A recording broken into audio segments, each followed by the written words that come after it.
Hello, I'm glad you're here. So today for the second interview in my new series, Markus Talks to Awesome People, where I am talking to another awesome Shakuhachi player, Gunnar Jinmei Linder. I talked to him after the Chikumeisha workshop in France, where I was a few weeks ago and where Christoph and Gunnar made it possible for me to attend this workshop for a day. After the workshop, we then sat down and did these interviews. Gunnar originally is from Sweden, where he is now living again.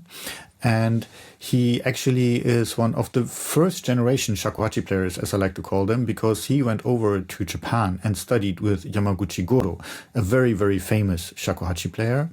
And then he came back to Europe, and he was very instrumental in creating the Shakuhachi scene in Europe. He also worked in Japan as a professional Shakuhachi player, which is another very unusual thing for a European to do.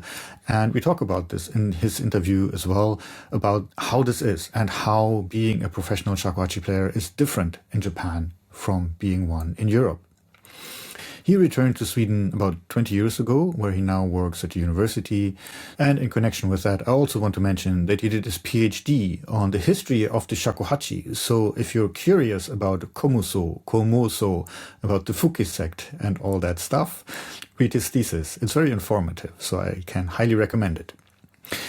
Last year, in recognition of all his efforts and all his hard work in intercultural communication between Japan and Europe, and for promoting Japanese culture in Europe, the Japanese government bestowed on him the Order of the Rising Sun, which is a very prestigious Japanese order.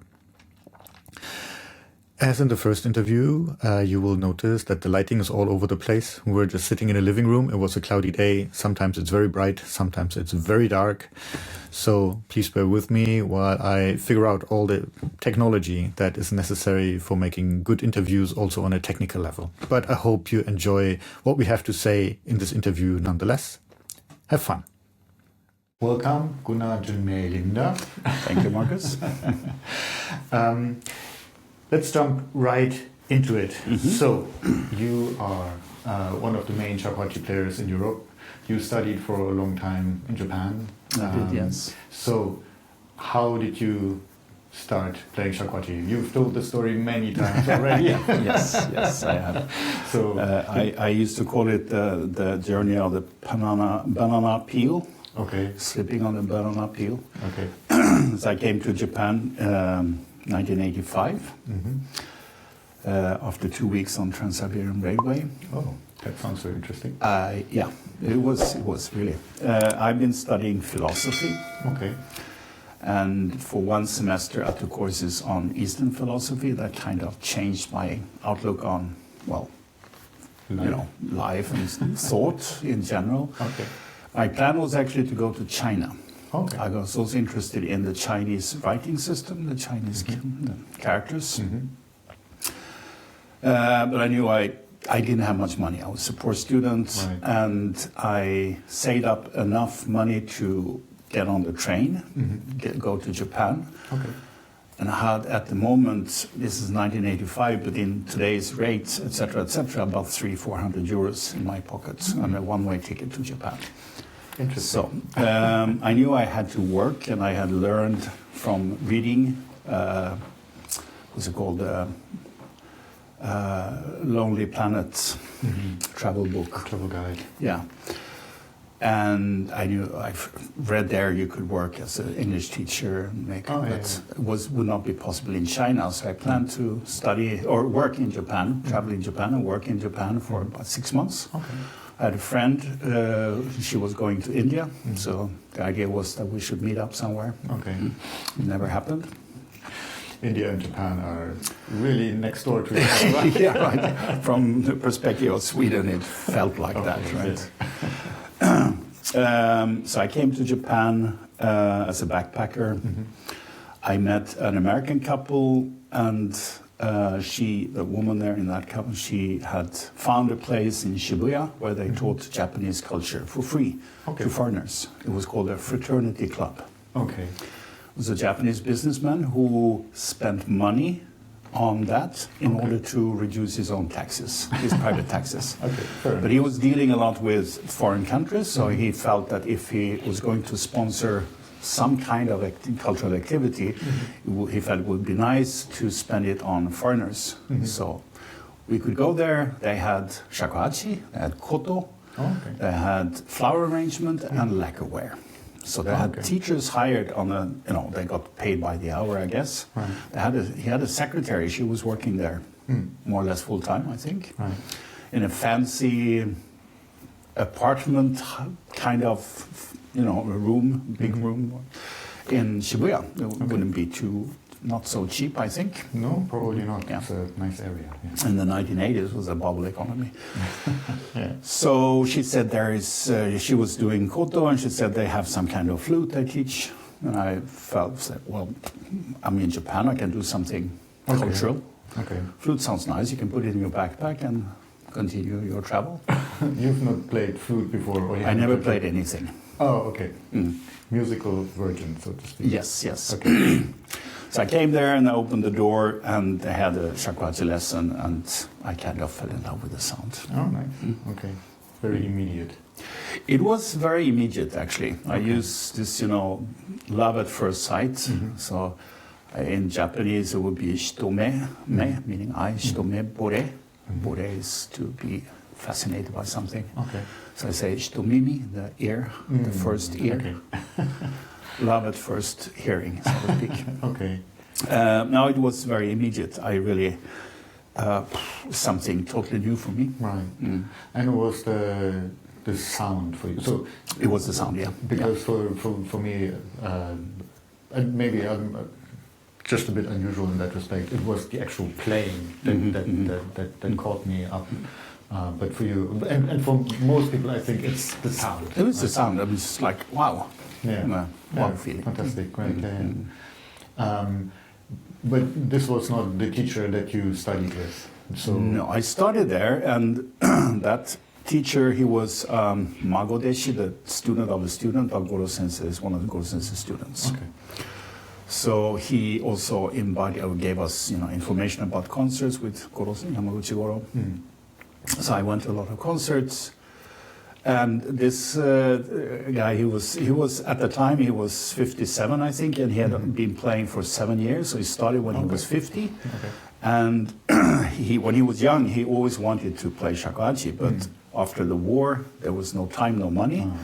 And he was working for the U.S. Army as a driver, and so he had learned English. Okay. Yeah, so he was teaching, very good in English, and he was so enthusiastic. So it's like you take up the shak and you say, "Oh, you're really good," and you play, "Oh, fantastic!" So got this immediate positive feedback. Yeah. So then I went to a lot of concerts, listening to Goro Sensei, and of course other teachers or other concerts, but very often with Goro Sensei performing. Right. So, because you mentioned the name, so Yamaguchi Goro was then eventually your main teacher? Quite soon after that, yes. And for the people who may not know, he was one of the most famous shakuhachi players ever. So he was, sometimes I think it's called the golden generation, so also with my teacher's teacher, Yokoyama Sensei, sorry, and Aoki Reibo and Yamaguchi Goro. So there were quite a few in that generation who really pushed the limits and sort of modernized. All of them born in the 1930s. Yeah. And so at that point, he already was a very famous player. He was, yes. I mean, I talked to, after Goro Sensei passed away, I talked to the editor of one of the, at the time, 2 journals on traditional music. Not the present Hogaku journal, but something called Hogaku no Tomo. And I was socialized a lot with the head, the editor there. Moria-san, and after Goro Sensei had passed away, we were out having a beer, and then he talked about Goro Sensei, who was like peaking from age 20 to 65, and it was like straight on. Okay. So he was well known, of course, quite early on in his life. Yeah. Okay. So what maybe is not quite clear, I sometimes think, to maybe especially Western people interested in Shakuhachi is that access to this really top players in the Shakuhachi world is really easy. So if you compare it to Western musical instruments, right? So you have, I don't know, these super famous conductors, pianists, whatever, right? But before you get to meet these people, sort of, you have this teacher and you have to practice and you play for 10 years and then maybe at the master class you get to meet these people. But for Shakuhachi, and I've heard many stories about Yokoyama sensei in the same vein, they just taught beginners, right? So it didn't really matter that they had been playing for a short while or couldn't really produce a tone very much. So how was it for you? How did you get to that meeting that famous Shakuhachi player? Yeah, I was very fortunate. As I said, it was the banana peel, and I slipped hither thither all the time, and I happened to bump into the right people, so to speak. Right. So it was like a little bit phase. I was supposed to be that way. You can get that feeling. Yeah. I was so really lucky to get to know the right people. My first teacher, the guy at this fraternity club, Sakai-san, he studied with one of Goro-sensei's students, and he said he would introduce me to his teacher. Oh, okay. And then at the time, I had met David Wheeler, David Kansky Wheeler, and I met him at the concert during the intermission. Okay. And then David said, well, I'm going to have something to drink, so there's another gaijin, another guy sitting in there, you can go and talk to him. So I went in and I found Christopher Yomi Blaisdell. Oh, okay. And then I started to talk to him. Yes, I started to talk to him. And I said what I was doing, and and I asked him, who's your teacher? And he said, Yamaguchi Goro. And I said, oh, God, how lucky you are. And then he said, well, if you're interested, I can introduce you. And I said, wow. What? Is that possible? Yeah. And so, he said, we can go there next week. Great. Actually, I didn't come with me because he was busy, but he had told Goro-sensei that I would come. So I went there and I met Goro-sensei, and he asked me what I've been doing. And then I mentioned the name of my first teacher's teacher. His name is Yamato. And there's another Shakuhachi, rather famous person, who's doing more like Myoan style, kind of Yamato, who lives in Kyushu. And so Goro-sensei thought it was that Yamato sensei. And then I said, your student. Because first he said, well, maybe, if it's a different school, different lineage, it's not so easy to take on a student, right? If I'd been already introduced to another teacher. But then when I explained it was your student, Yamato-san, and then he said, oh yes, there's no problem, you can come. So then I started to take lessons. It was like maybe 2-3 months after I'd come to Japan. So very quick. Very rapid. Yeah. Okay. This reminds me of something that my teacher, Kakesakai sensei, has told me a few times. So, because so you knew Yamaguchi Goro was a very good player, very famous. Kakesakai sensei's story was that he had no idea that Yokoyama sensei was sort of one of the top guys, so to speak. And then when he had his first lessons, he said, oh, yeah, sure, he's playing well, I can get there, no problem. And so he likes to make jokes, right? So, but he said he also got this feeling he was very lucky because he also said his ignorance was very lucky for him, because he said, this is not so difficult, I can do this. No, not quite in that tone, right? But sort of basically, I can get there. And I think when you're sort of, it always sounds a bit corny, right? But when you're in the presence of these people who can play so well, then you sort of, you on a very immediate level, you just get it, right? How it should be. Okay. And I'm just curious how this experience was for you. So did this immediately grab you? Did you think, I can do this, or was there more of, I don't know if this? I've never had the feeling that I cannot do it, whatever it is. So I'm sorry, I'm a bit arrogant maybe, but I always had a feeling that I can do it.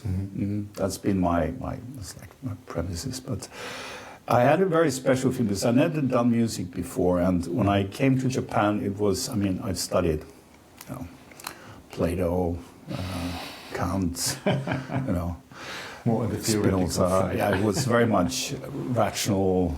The mind was leading me. And suddenly I was in a world that didn't make sense.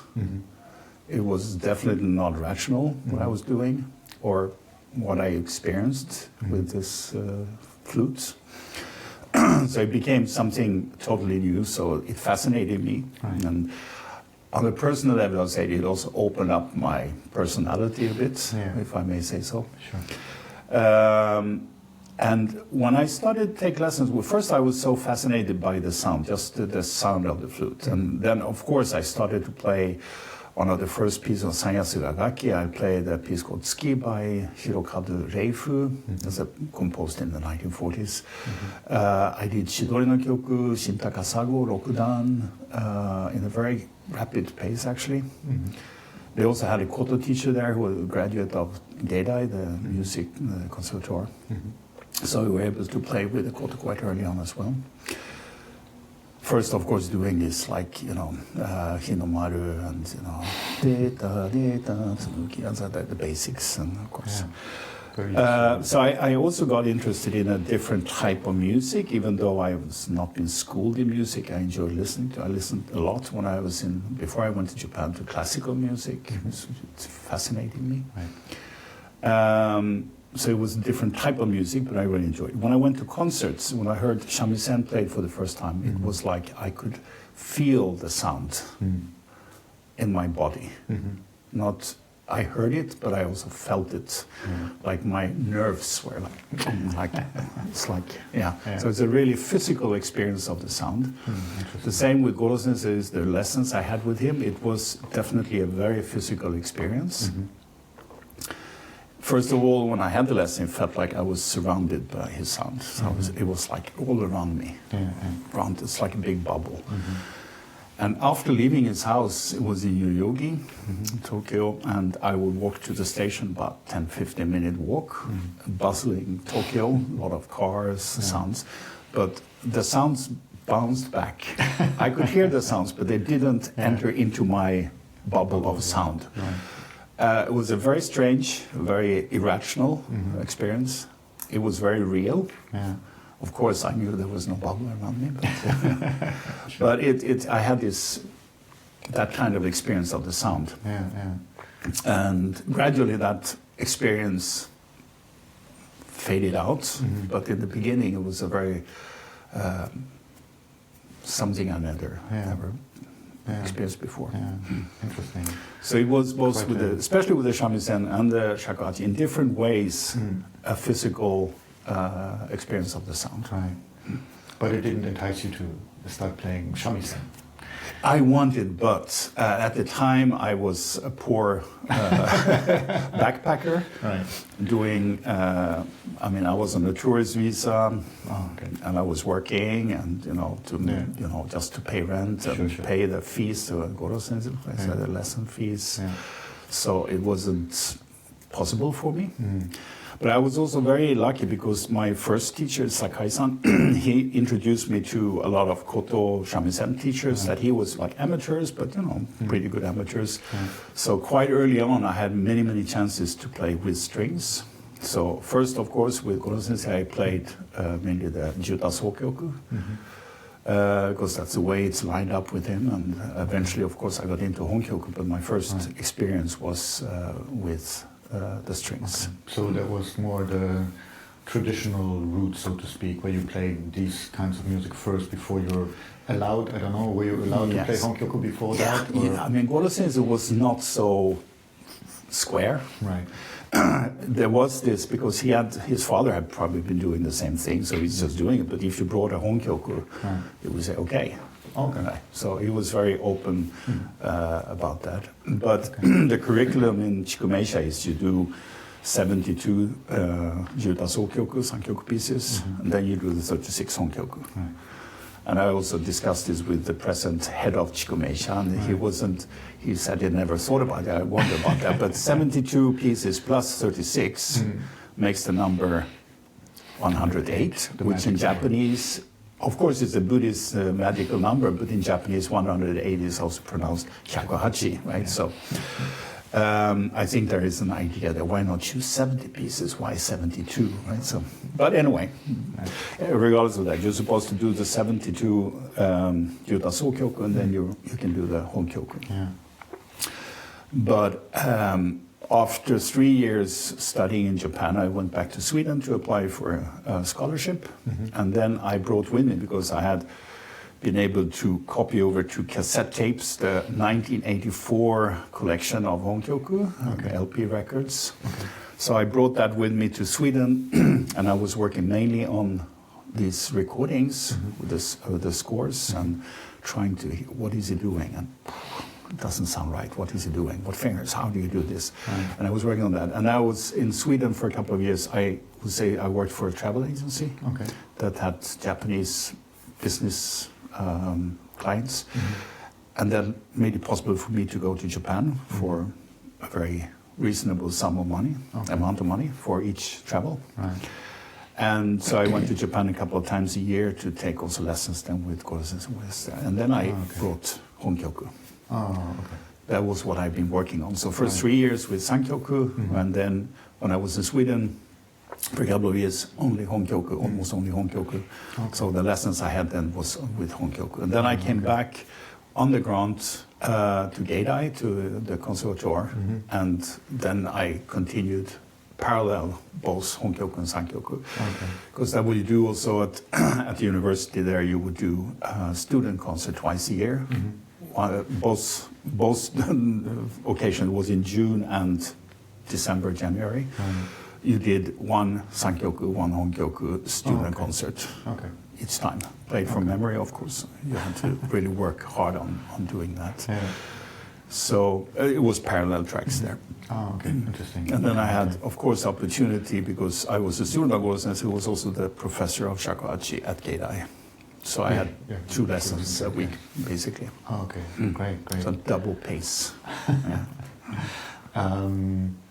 So before we continue with this timeline, maybe in a bit more detail, I'm curious about the teaching setup of Goro-sensei. So as I understand it, the traditional system in Japan is there is the teaching day, and then everybody just comes at a random time, and depending on when you come, that's the slot that you're taught in, or that's the sequence in which the students are taken, and the rest of the time you're basically just sitting there and if you want, So the reason I'm asking is that again, Kaki Sensei, my teacher, has told me about these days with Yokoyama Sensei. So because again, as already said, Kakizaka Sensei likes to joke around, and he often says he was brainwashed by Yokoyama Sensei's sound, and part of that was these teaching days where he sat there for hours and hours and hours and was just listening to the sound and always listening.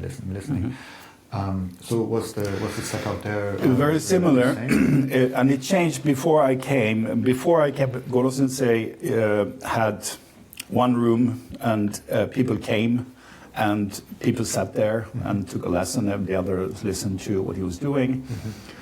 When I came, he had many more students. So the door was always open, so you go in. Often his wife would be there saying, welcome. You go in, they have tea prepared, so you sit down, but it's just a preparation room where one of the top students of Goro-sensei was conducting a pre-lesson lesson. So you gather in this room and drink tea and listen to whoever is having a pre-lesson on whatever piece. And so you can see what they're doing, you're listening, and you don't know maybe what piece it is, but you can also hear their explanations, what they do. And then when that person is finished, they go into the adjacent room and have a lesson with Goro-sensei. And you can hear that sound. So sometimes you have double sound, 2 different pieces.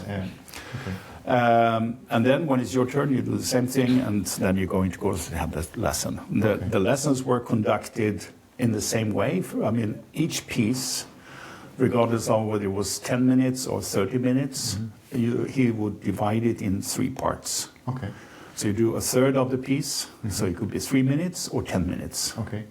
And when you had the lesson, first with a sub-teacher, so to speak, you would first play, and the person would play the kinko, the dots, right? Yeah, left, right, omote, ura, and sing the notation.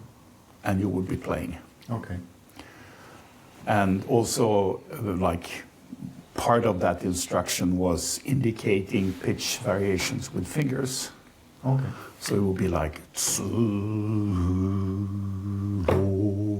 okay. right? And it was like uhi chi, right? Okay. So you get the kind of visualization of pitch changes. That's very helpful. Yeah, very. Wow, interesting. And so you did that, and then you played the same part again together with the sub-teacher. Okay. The 3 minutes or the 10 minutes, whatever it was.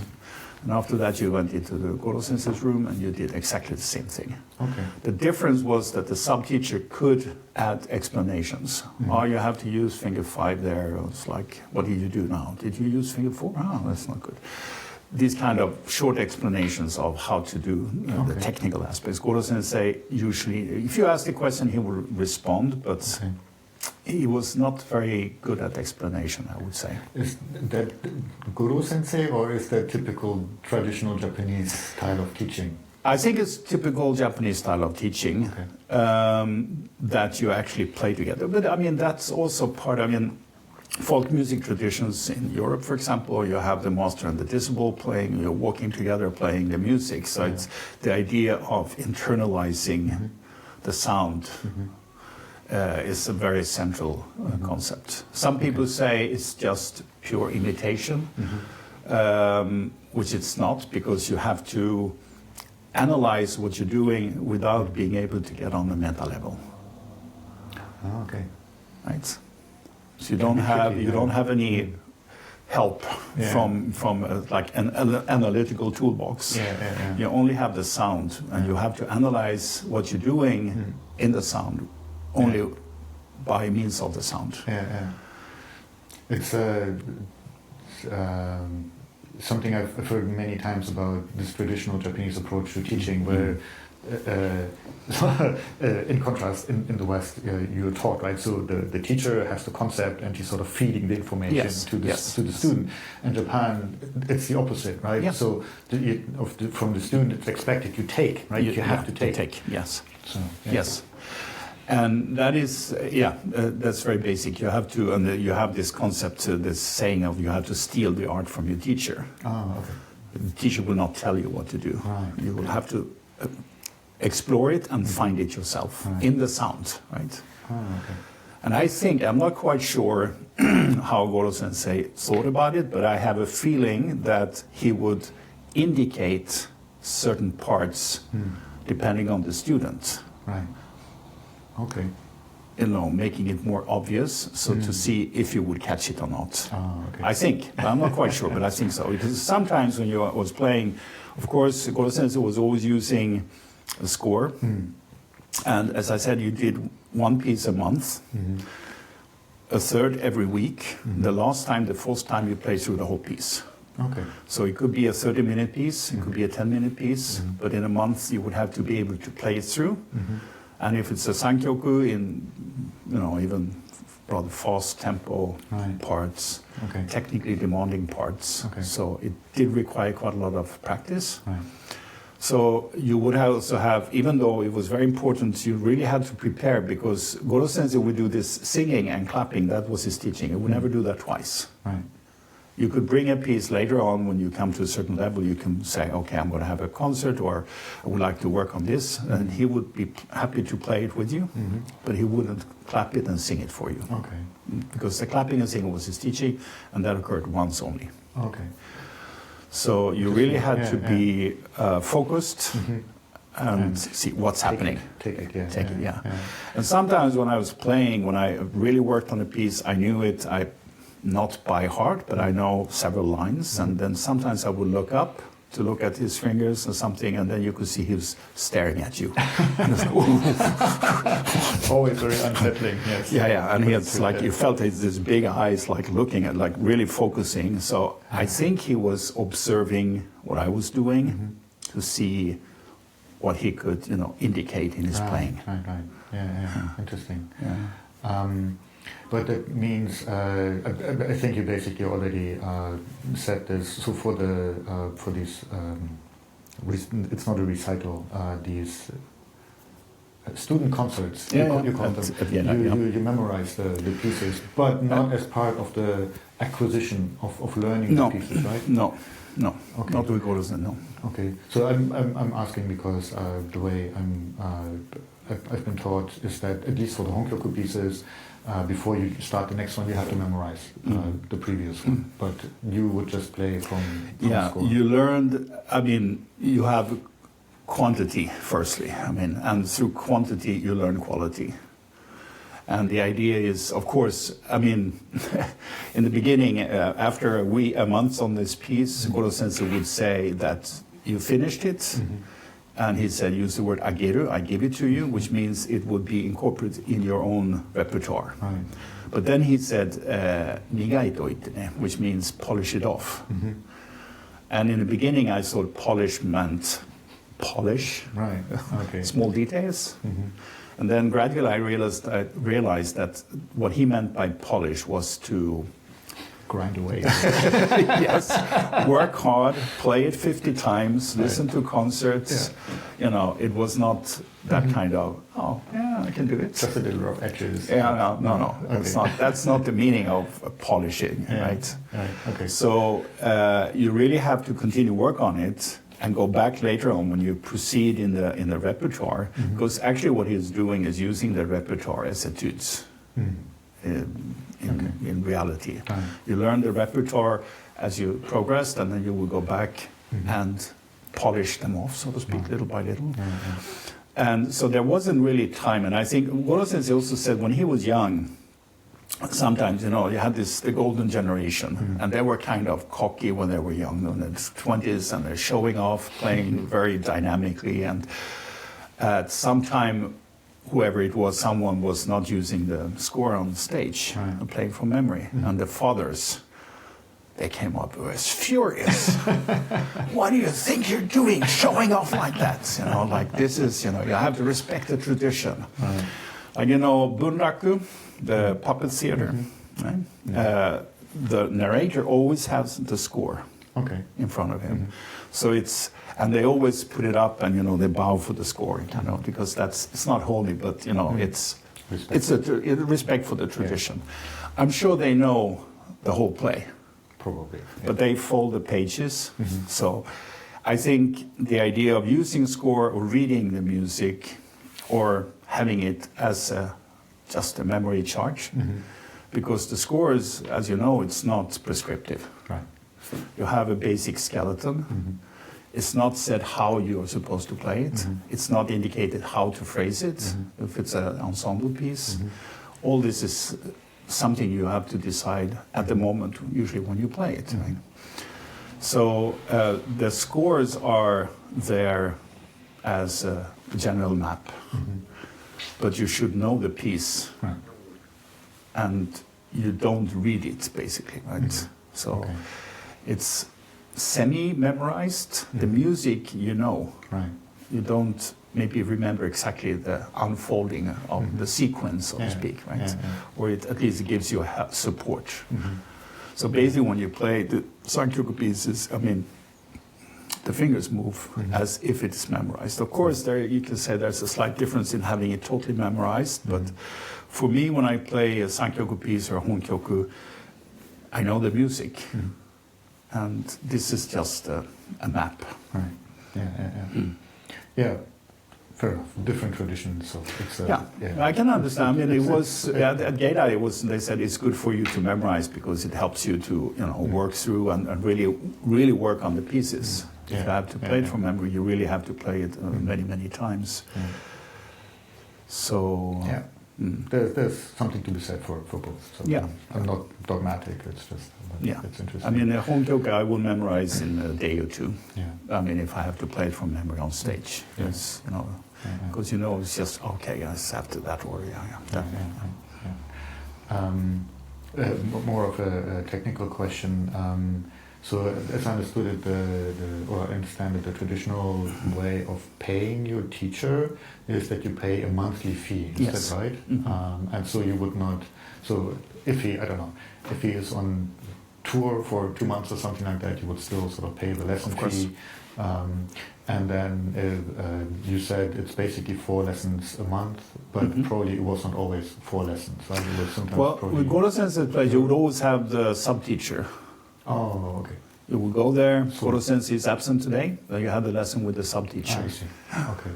And you could still hang the whole day Right. and listen and talk to the others and, so socializing and talking about the music, talking about the aesthetics. And that regardless of whether the Goro-sensei was there or not. But you would pay the monthly fee. Right. You had a little box with envelopes with your name on, and you put the money in there, and you put it back. Okay. And the next month you saw there was a stamp, Goro-sensei stamp, and the money was not in the envelope anymore, so you had to fill it up again. I see. Okay.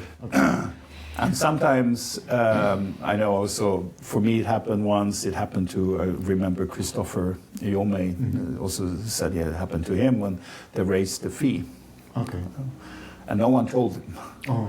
And it took about 6 months and said, by the way, like half a year ago we decided, or Goro-sensei decided to raise the fee. So maybe in the future, if you wouldn't mind.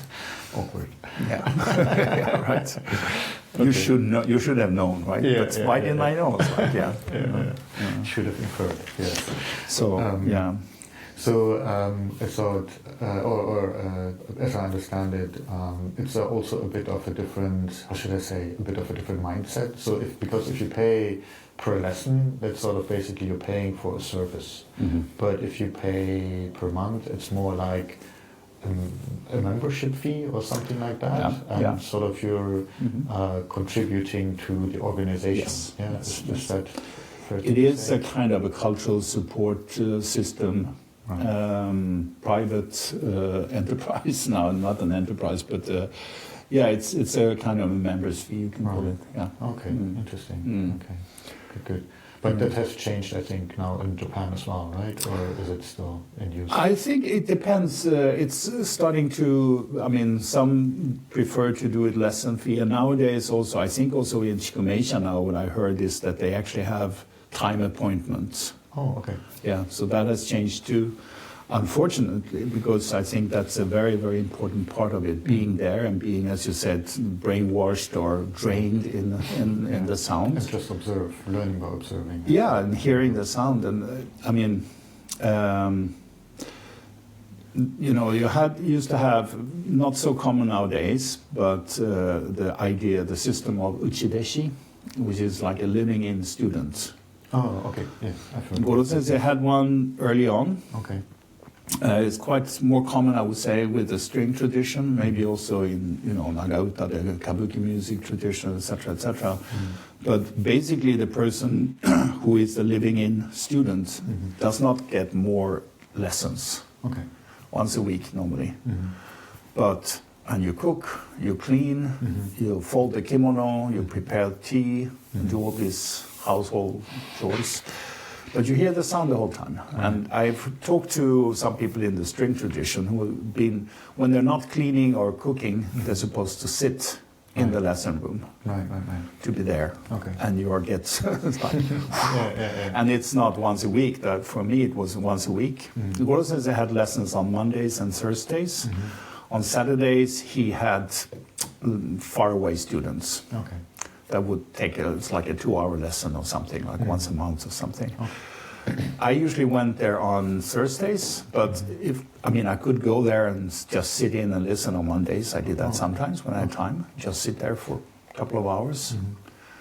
No lesson, but you could still, they wouldn't kick you out. Okay. And on Thursday when I had my lesson, I usually came early and stayed until later, like afternoon or evening, sometimes evening.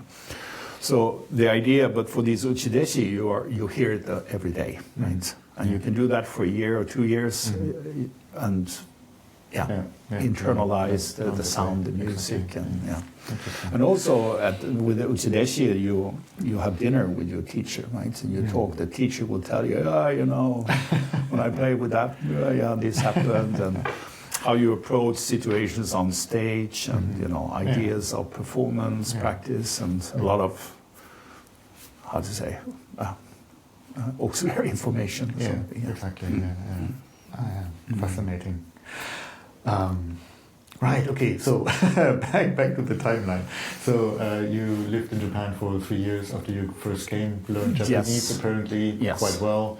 Went back to Sweden for 2 years, I think you said, to work. And then you to get my grant. I needed because I was kind of an idealistic young man when I studied at university. I started up doing electrical engineering, doing a lot of maths, and then I started with philosophy. But I had this idea that knowledge is what I need, not university points or exam papers or anything. So I studied philosophy for 3 years, but I didn't take that many exams. I studied for about a year of credits during 3 years. So bad student. So in order to get this grant, I had to first get a BA. So I did that by getting my philosophy credits and being able to do the exams for Japanese. So I got a BA. I didn't study Japanese. I did the exams for 6 months, and I got all the credits I needed. And so I did that, and then I was able to apply for the Japanese Department of Education, or nowadays it's mixed as a scholarship. So you can get a 2-year grant as a research student if you have a degree. And at that time, I also consulted with Yomei, Christopher Yomei Blaisdell.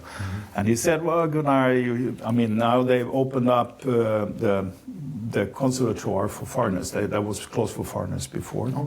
But in the 80s, they started started to accept foreigners. And so he said, maybe you're not up for, the conservatoire. Maybe you should do like musicology, or you can do the historical studies. So I sent in a proposal, including, of course, the study of Kyotaku Denki and all this, And Kamisango Yuko, who was, is a teacher there, is one of the main musicologists who's written a lot about Shakuhachi. And he accepted it, my proposal, and I came to Geidai in early April in 1993.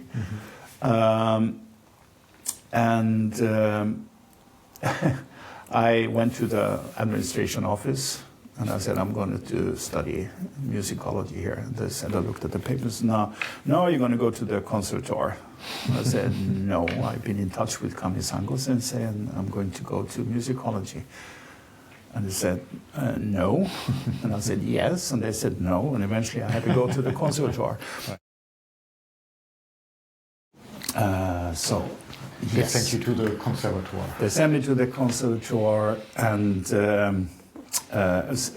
when they these grants, they kind of have an auction. We have a certain gaijin here, some foreigners who want to study here. We have one doing whatever law. Here we have Gunnar from Sweden. He wants to do musicology. And they have this kind of professors meet, right? So, and they put the names out. And Goro Sensei heard my name. He said, oh, but he's studying with me. I'll take care of him here. So it was Goro Sensei who accepted me into it, even though I had not applied for it. So, but fortunately, again, banana peel, so to speak, by chance, I happened in the conservatoire. And I did 2 years research, which meant you were a free agent. You can do whatever you like. I did took a lot of courses. I did all of the student concerts, memorizing the pieces. They said, you don't have to memorize. You're a foreigner, so you don't have to. It's like, of course, didn't want to hear, okay, he's a foreigner, so we don't have, But so I really worked harder maybe than some other Japanese students to make good impression for the student concerts. And you had Goro sensei, you had Yamamoto Hozan sensei, you had string teachers like Fuji Kunin sensei. It's like these top-notch teachers. They're listening to you and they're commenting on your playing. It's like you never have an audience like that, of course, right? Yeah. So, yeah. So that was something. And then after 2 years, or after a year and a half, Goro sensei said he thought I should try to get into the master's program. Okay. Because as a research student, you are kind of a non-ordinary student. Okay. So you're not officially in the master program, even though I had a BA. So I had to apply to get into the master program. But master program for performing, or yes, performing art. So you didn't do any research during that time? No, I mean I took courses like Edo period music history. I took courses on No and Bunraku and these kind of courses. I took courses in classical Japanese, Genji Monogatari, Heike Monogatari. I did a lot of theoretical courses as well. Okay. I mean, that was an opportunity, and I was there. So, but the conservatoire, of course, it's in performance, MFA, basically Master of Fine Arts, so to speak. So Goro sensei told me he thought I should try to get into the master's program, the performance. And so I did the entrance exam, and I passed. I could actually, I remember, it was the entrance exam was, you had to memorize 3 Kinkuryu Honkyoku, Hifumi Hachigaeshi, Shin no Kyorei, and Kokureibo. Okay. And then you had to choose one of 2 Sankyoku pieces. It was either Matsukaze, the Yamada school, or Wakana, the Nikuta school. And I decided to do Wakana, and I memorized these 3 pieces, these 3 Honkyoku, and when you do the exam, you have to play it from memory in front of Goro sensei, Hosan sensei, and some other teacher, some of the string teachers. No pressure. No pressure. And they were like sitting 10 meters away in the corner, say, yes, you can play now, Wakana, please. And I had asked Sato Kikuko to play with me for that. And then after that finished, they will tell you which of the honkyooku you want to do. Then Goro sensei, well, let's choose the most difficult one. Okay, play Kokureibo, please. So you had to play Kokureibo, so you had to pick that up from memory, and you played it. And after that exam,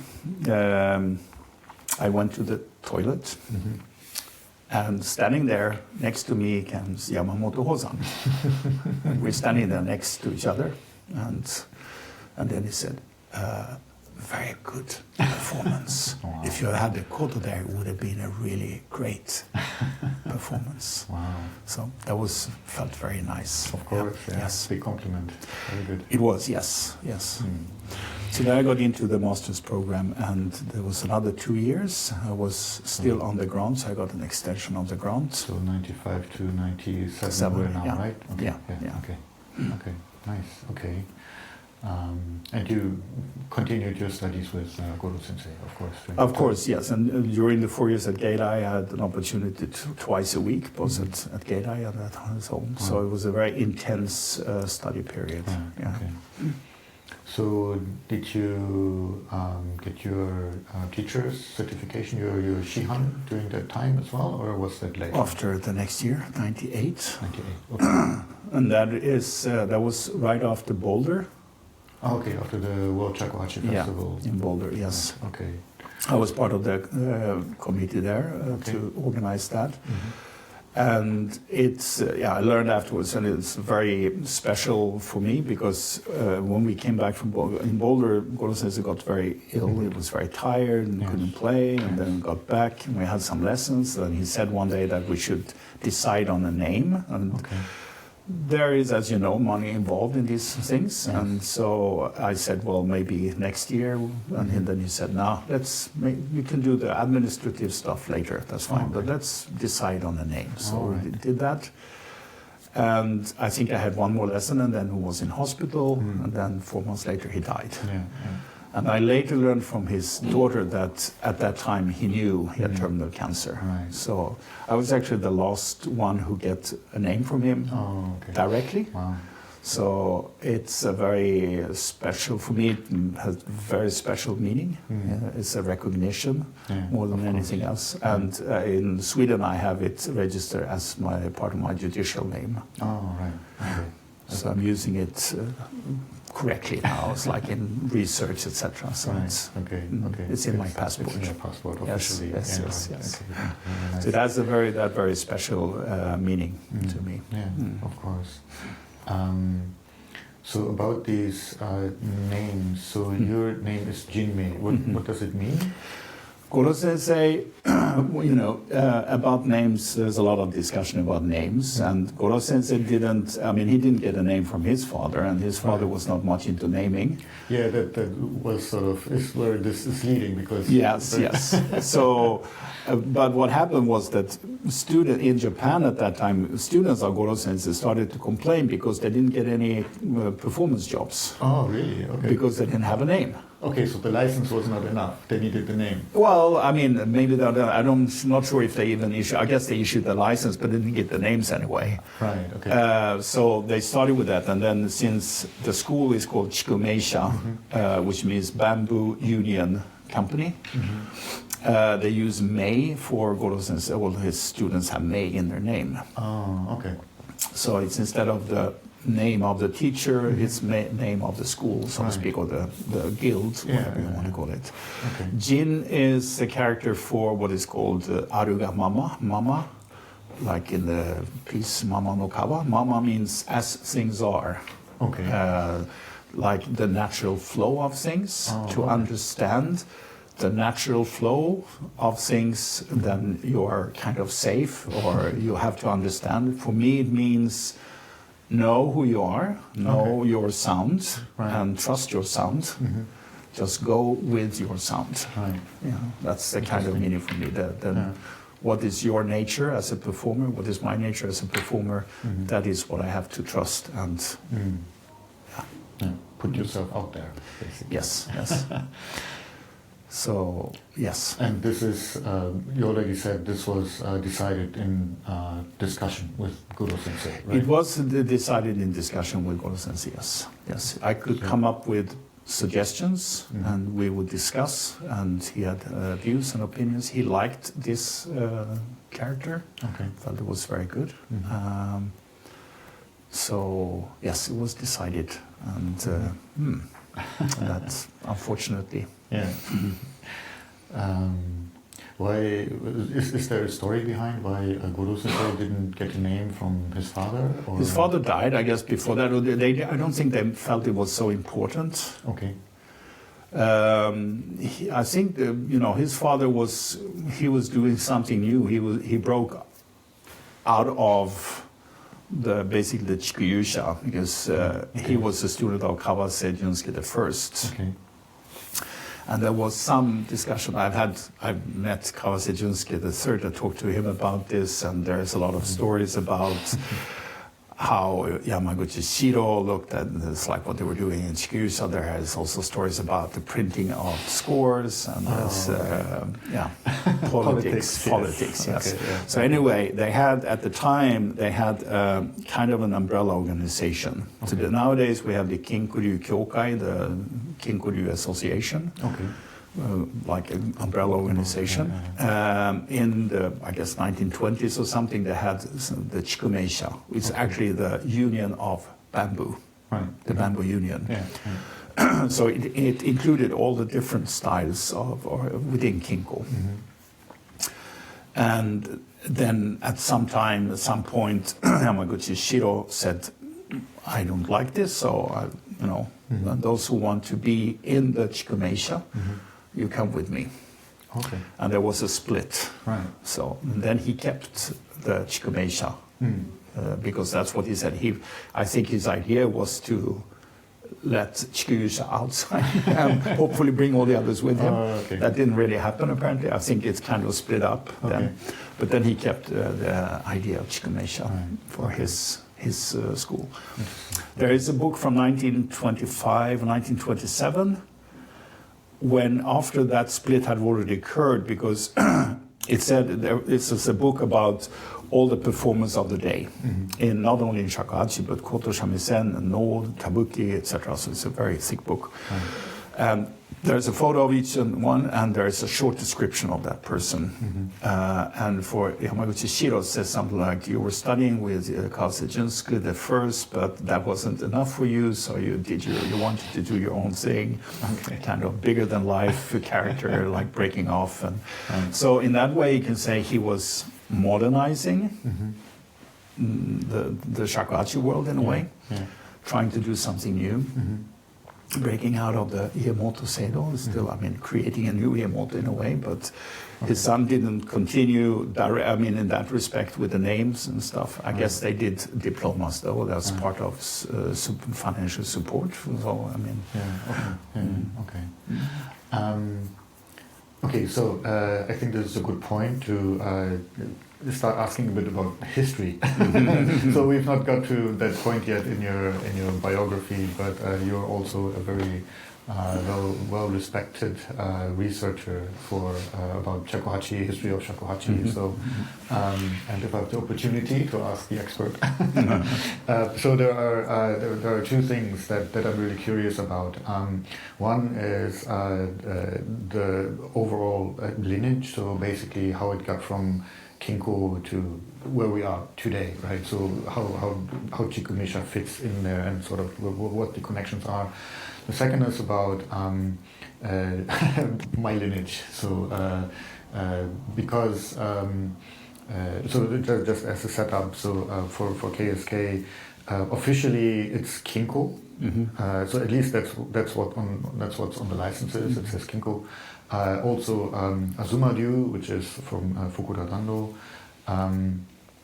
But then, so when I did this interview with Kakizakai Sensei a few years ago, and I very naively said, "Oh yeah, well we're part of Kinko-ryu." He said, "Oh no, that's wrong." So and I think what he was mainly commenting on is that the majority of the KSK honkyooku that we play come via Watazumi, and he sort of was not in Kinko. Anyway, so what my very rough patch of how this history goes is that you have Kurosawa Kinko, obviously, at the start, and then Kinko 2, 3. Then it goes to one of the Araki Kodos, 2 or 3 or something like that. Two. And basically all the Kinko-ryus that exist today sort of go back to this one figure in some shape or form. And then it sort of spreads out. Yes. Can you give a... Yes. First of all, then, Araki Kodo II was one of 2 komuso who brought it over from Edo period to Meiji period. And going from being used solely, it wasn't solely, but officially, at least nominally, only for the komuso. That was not the case. It was quite popular among ordinary people. Already in the 18th century, quite early on in the 18th century. But Araki Kodo II was one of those who took it over. The other one was Yoshida Icho. And sorry, so I get the timeline at least roughly right. So with the 3 Kinkos, we're still firmly in the Edo period. Yes. Kurosawa Kinko the first lived 1710 to 1771. Then his son, Kinko II, took over. Then his grandson, Kinko III, were in the early 19th century. Oh, okay, yeah. And then the brother of Kurosawa Kinko III became Kinko IV, but he was apparently not a good player and not very interested. Right.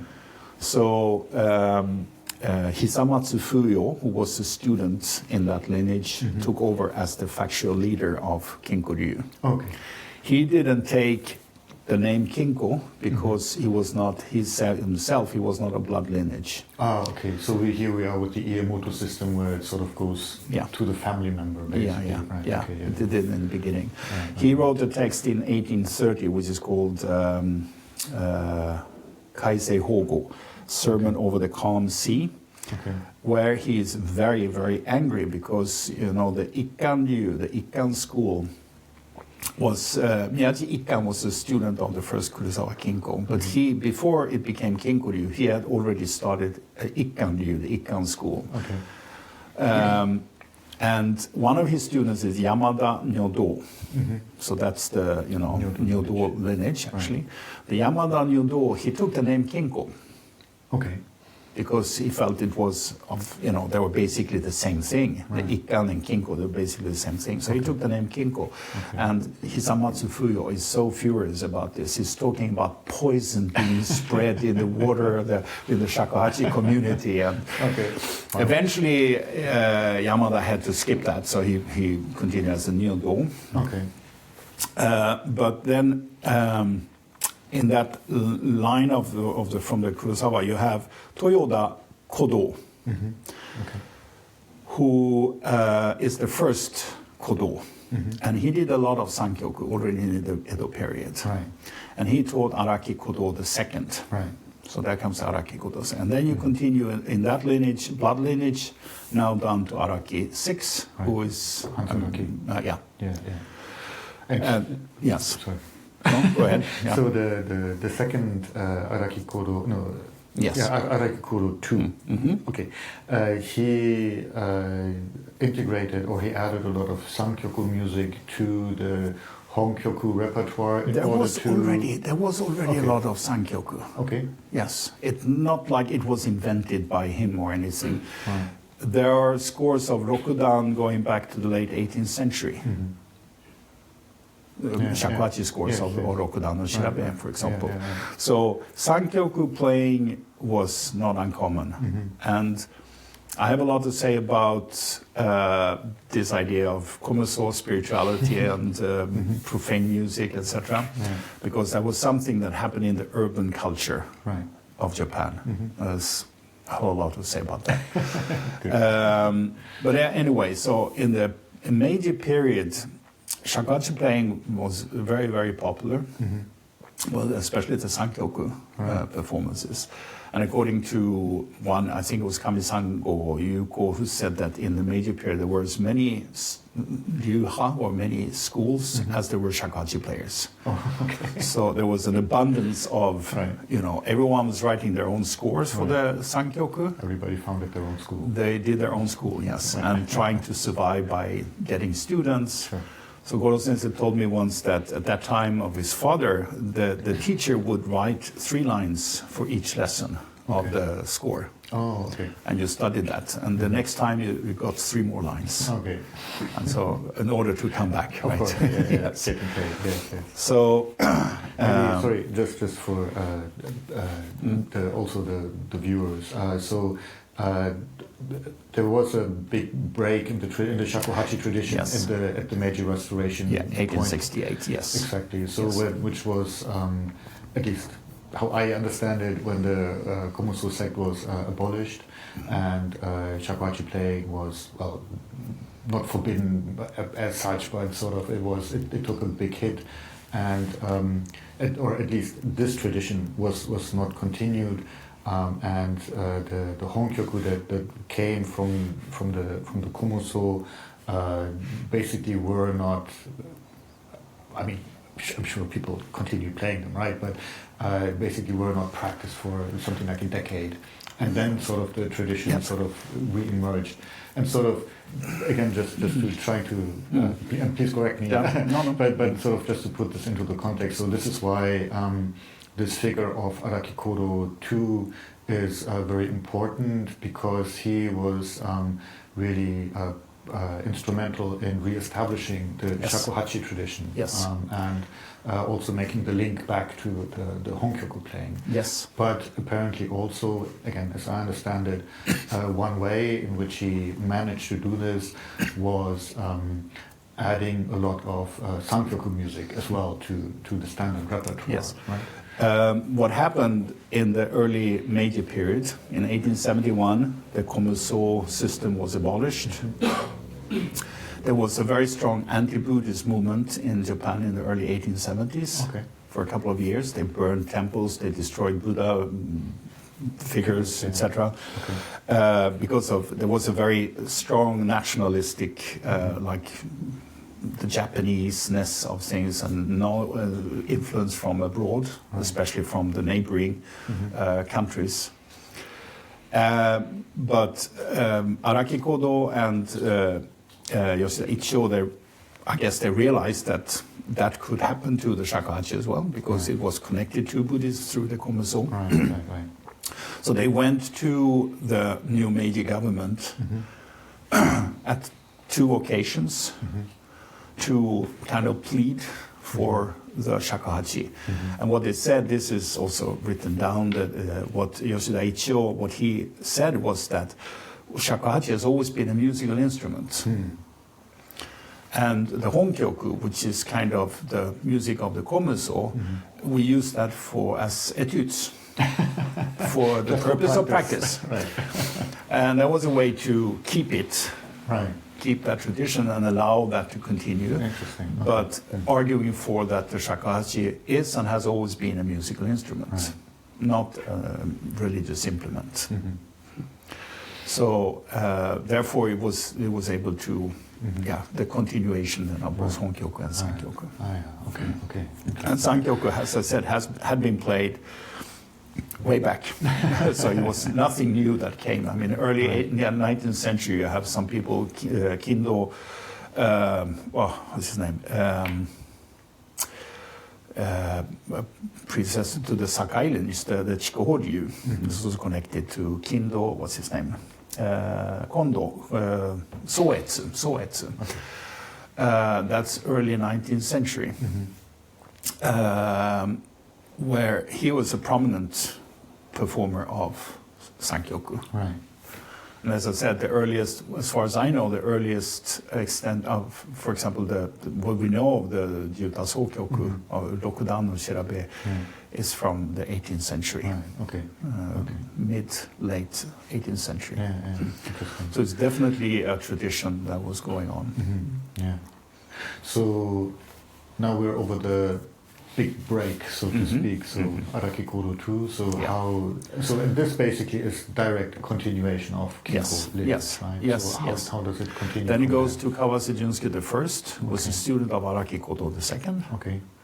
And then you have Aokirebo the first, Yamaguchi Shiro, and other people who were studying with Kawase Junsuke the first. Okay. And after that, it spread out. And as I said, there you had so many different schools or people trying to create their own style. Right. But there were not that many that survived. Right. So, I mean, those who were able to gather more students would grow in political and economic power. Right. And being able then to continue their activities. Right. Okay.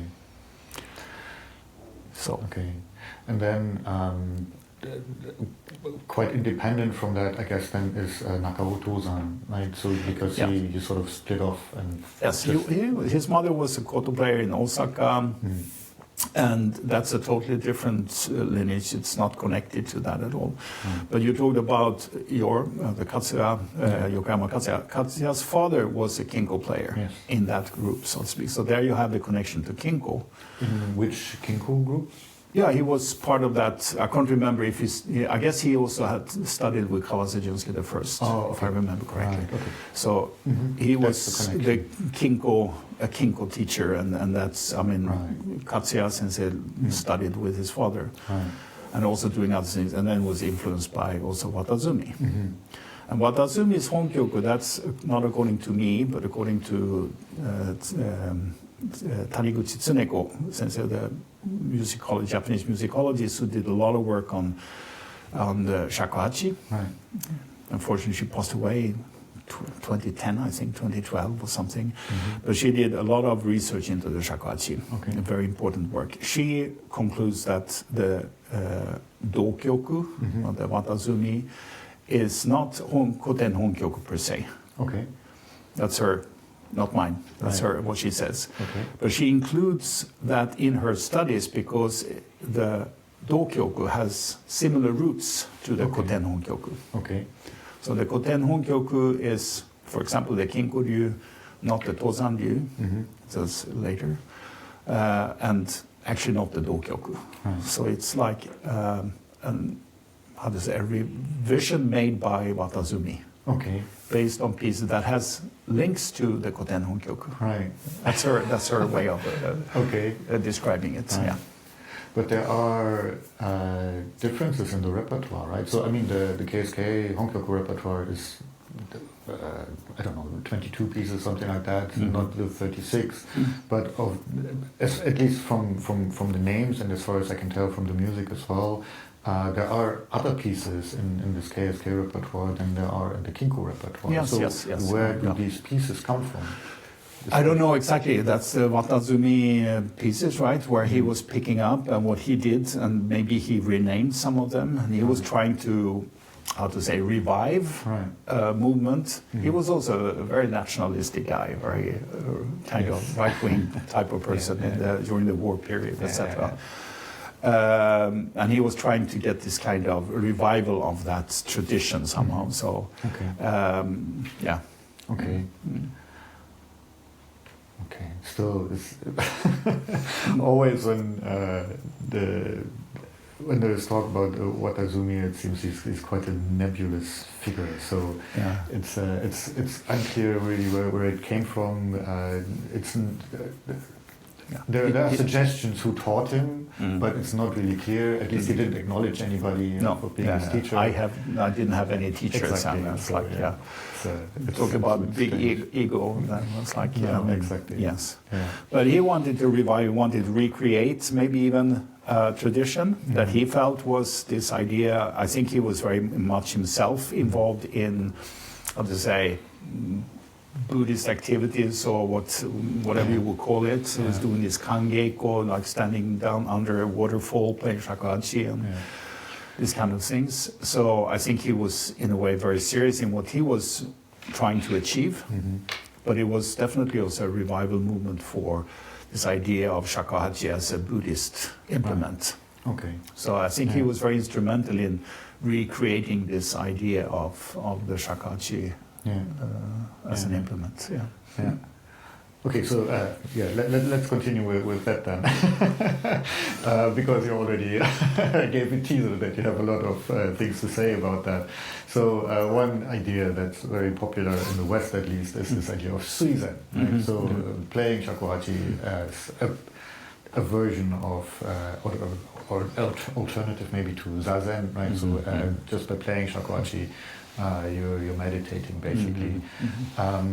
And one thing I've heard is that at least this term suizen is actually very modern, right? So it's 20th century. Exactly. I mean, I think mid-20s, 1950s or something.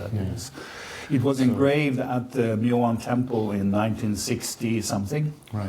And this stone was engraved there. So that's very modern. Yeah. So maybe let's start with the question of, is there any record or any idea of actually what the komuso were doing? No. Okay. There is hearsay. So in the West, the idea of these activities was written down by Kamisango Yuko.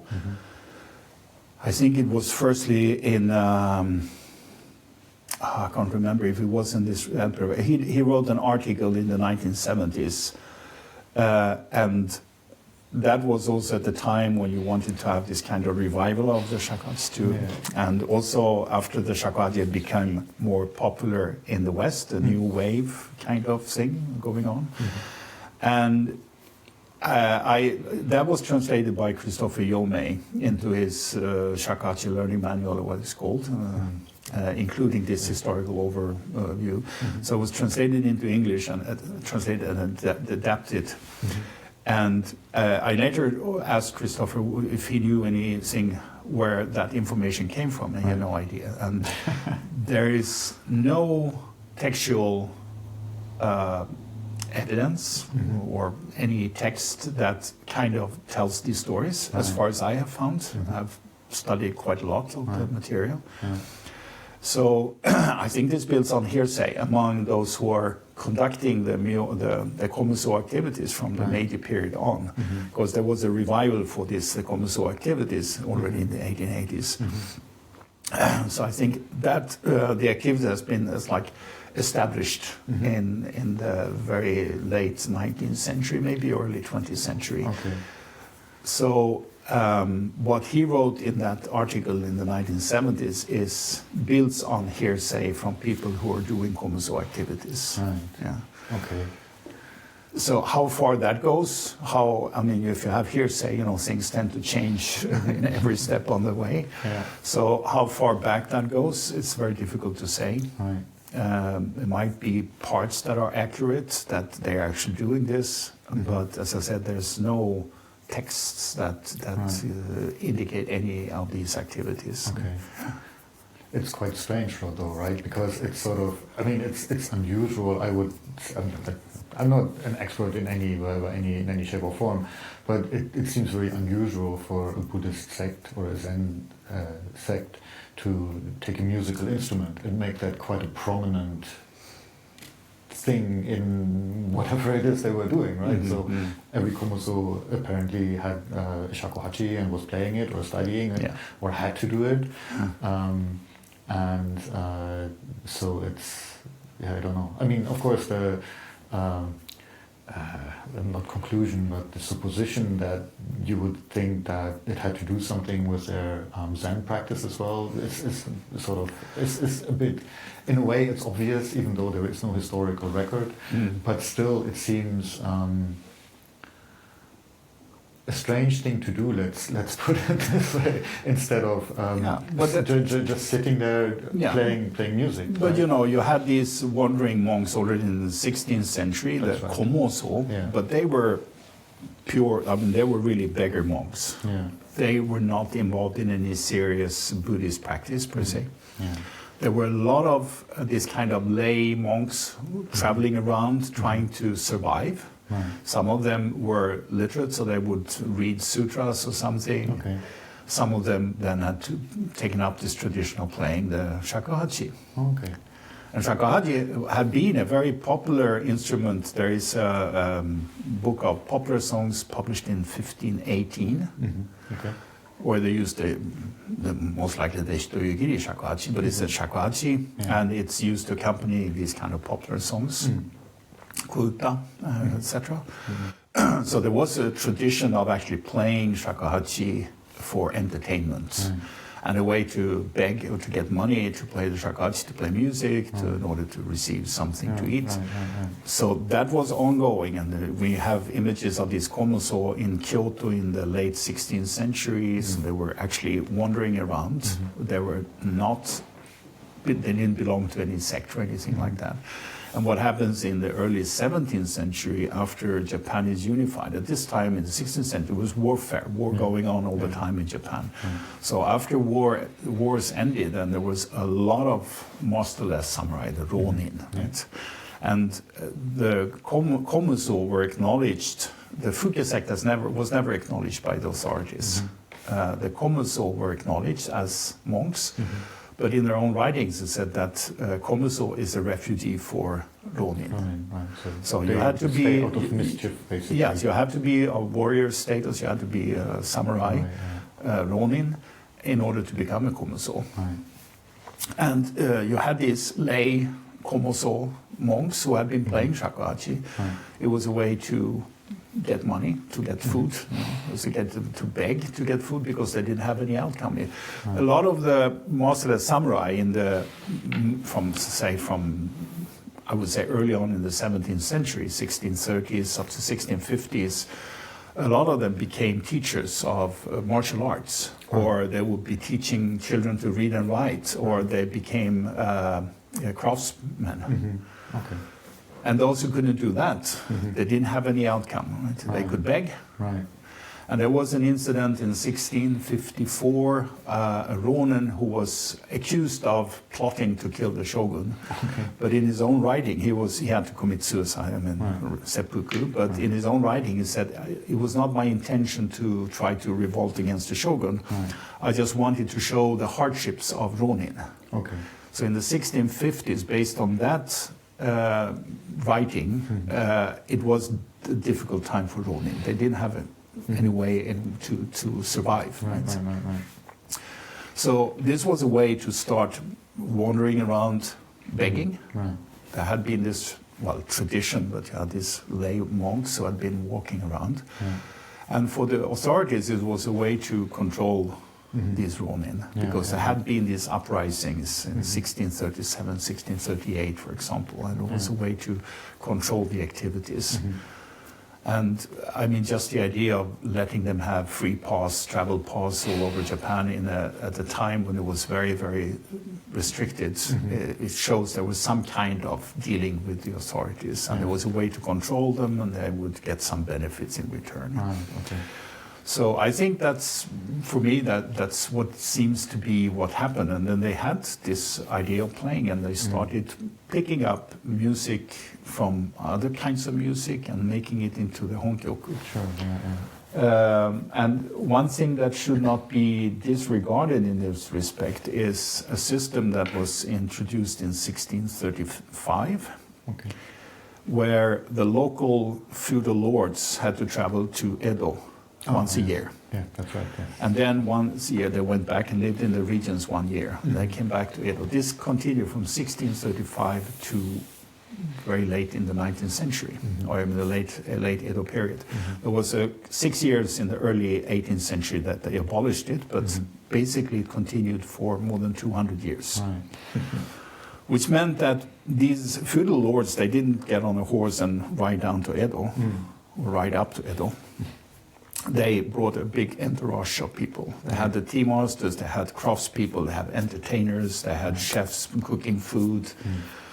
A lot of people making their clothes, cleaning, whatever. And they all had to go to Edo. And the family stayed in Edo, but the people, the entourage, would go back and forth. Right. So the craftspeople who came to Edo, they would, of course, interact with other craftspeople from other parts of the country. Sure. So sharing ideas, music, whatever, and then going back to the regions. Right. And this kind of interchange going on for 200 years, you can imagine the dissemination and the building up of an urban culture in Edo, which had no cultural background to begin with. 1635, it was a military camp, basically, right? So you build up a new culture based on the influx of culture from all regions of Japan. That's an interesting concept. Yes, and you can imagine in 18th century, when Kurosawa Kinko was born 1710, you already had an Edo culture. It'd been going on for almost 100 years. And what he picked up when he was traveling around, picking up honkyooku from various regions, bring it back to this urban setting in Edo, and to make it function in that setting. So the honkyooku that were established at that time, there were not many honkyooku in the late 17th century. The oldest report of honkyooku we have is from 1664. Okay. The komuso had just started to appear. Okay. They played, none of the classics are mentioned. Right. You have Renbo Nagashi, you have Kyo-Renbo, you have a piece called Goro, you have a piece called Samiyagawa or something, which I don't know what it can be. Right. So a few pieces mentioned, none of the classics. Not the three big ones that were from mystical times. They were introduced later, yes. Right. So based on at least what we have access to in historical texts. Right. Okay. Interesting.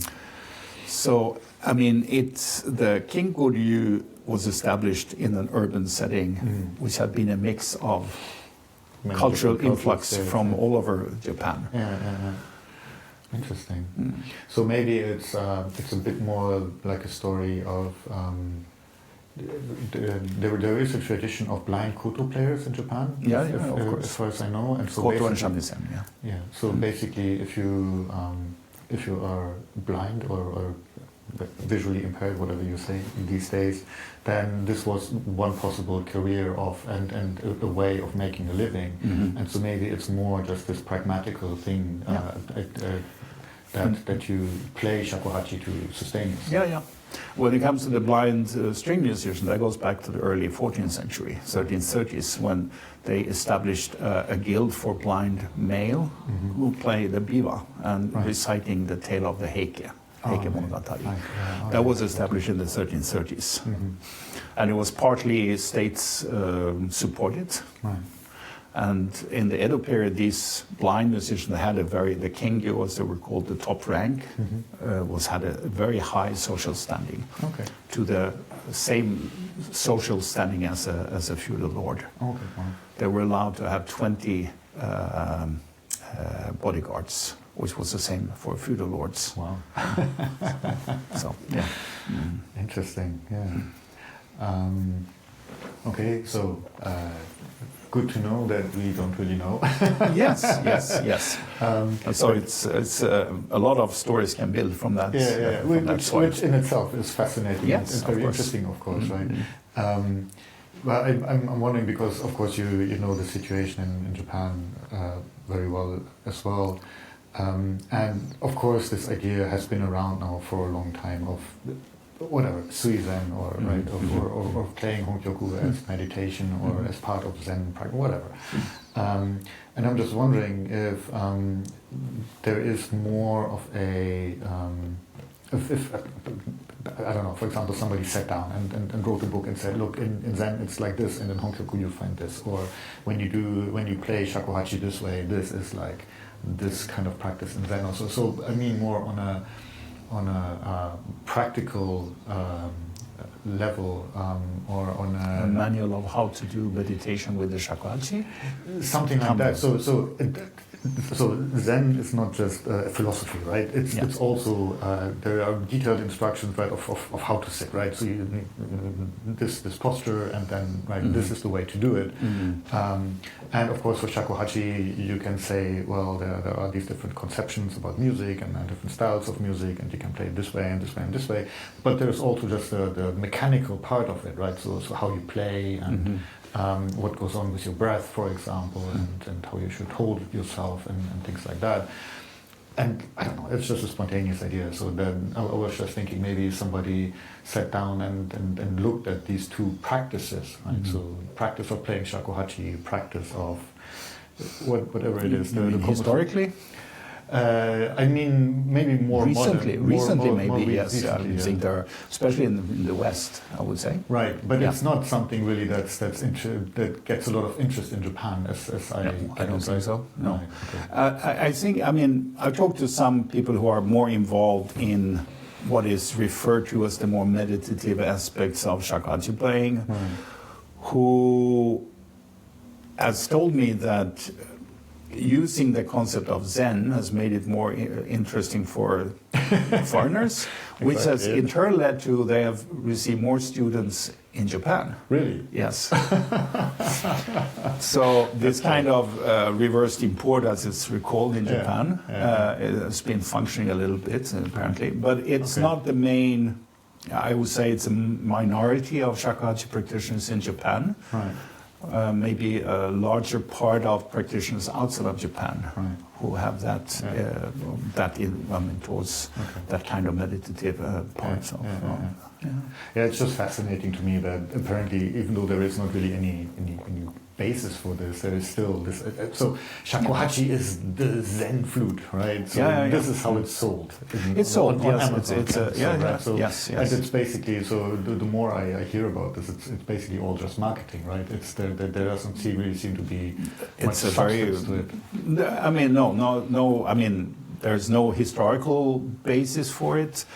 I don't know. I mean, they teach Shakuhachi as a meditative practice at the Myoanji, the temple in Kyoto, also in Ichoken in Hakata or Fukuoka. Basically, they share the same repertoire.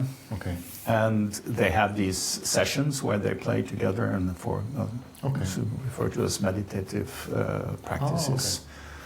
So they have these gatherings, and I think, not a few people who join, as far as I know. Right. Okay.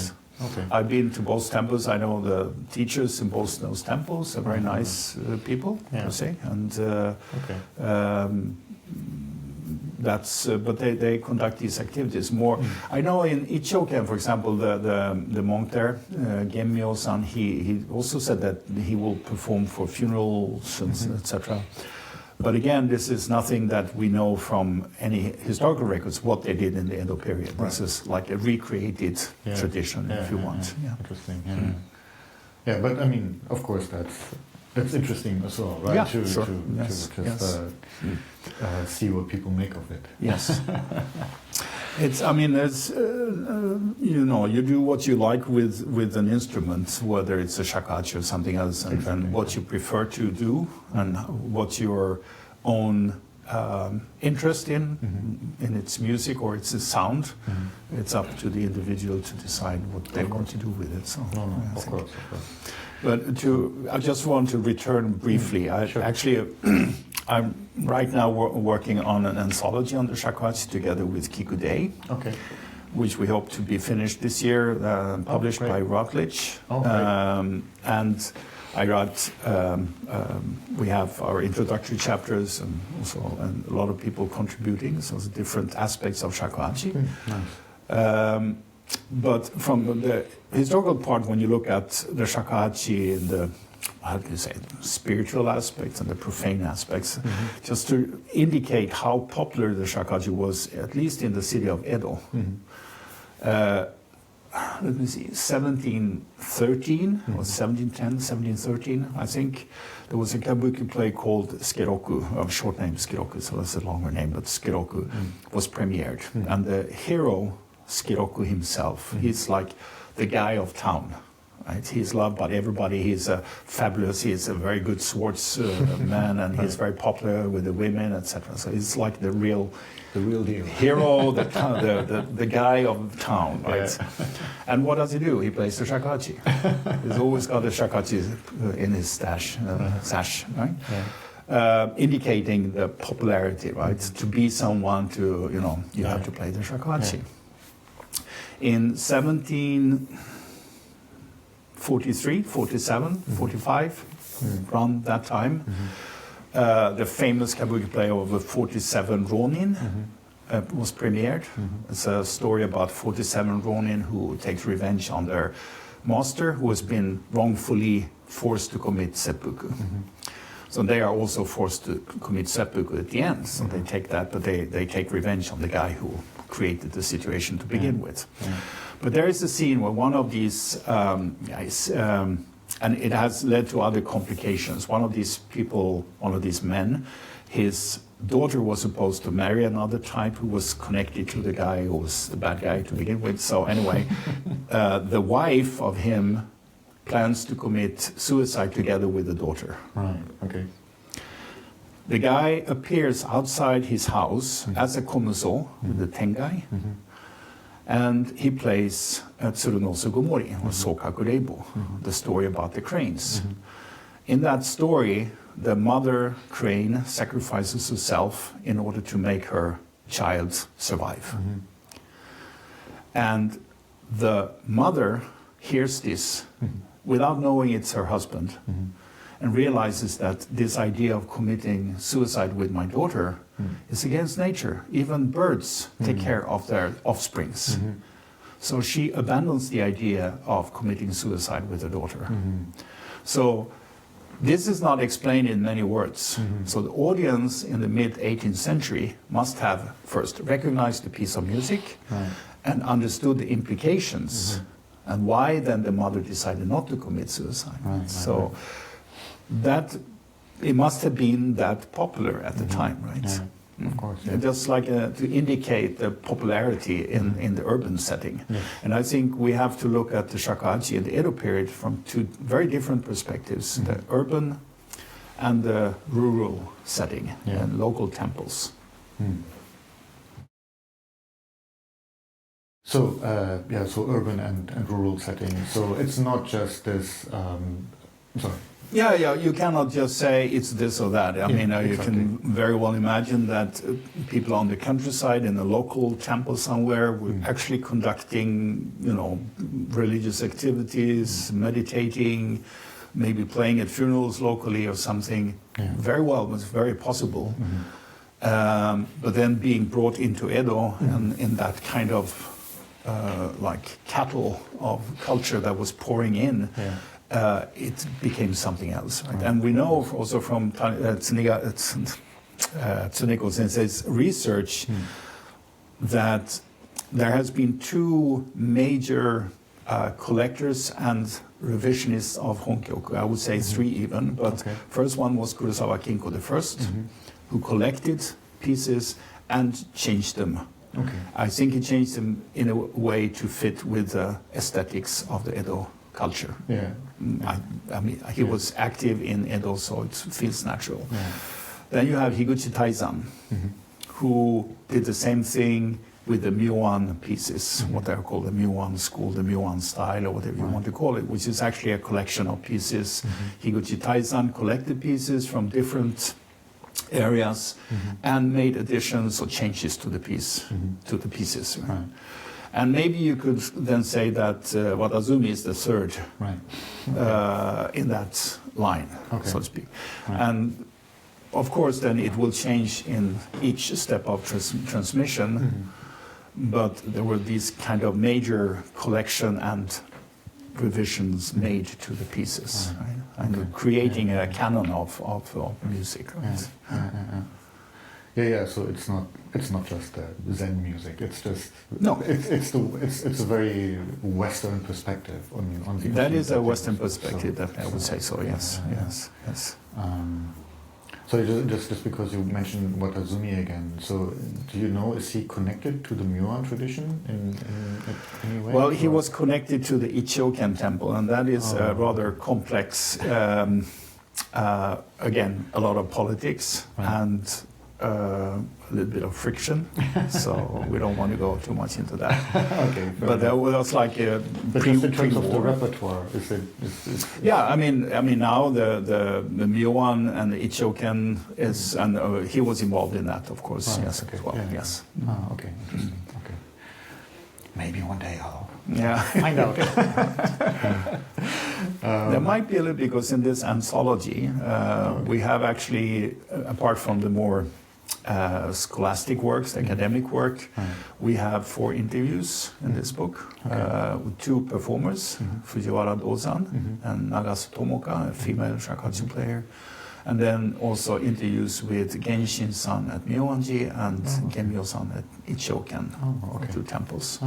So they talk about, in these interviews, they talk about their very personal views on shakuhachi and what they do with it, and quite interesting. Yeah, I'm looking forward to it. Yes, a little very good teaser. Right? Yes, the teaser. Yes. You can buy the book at.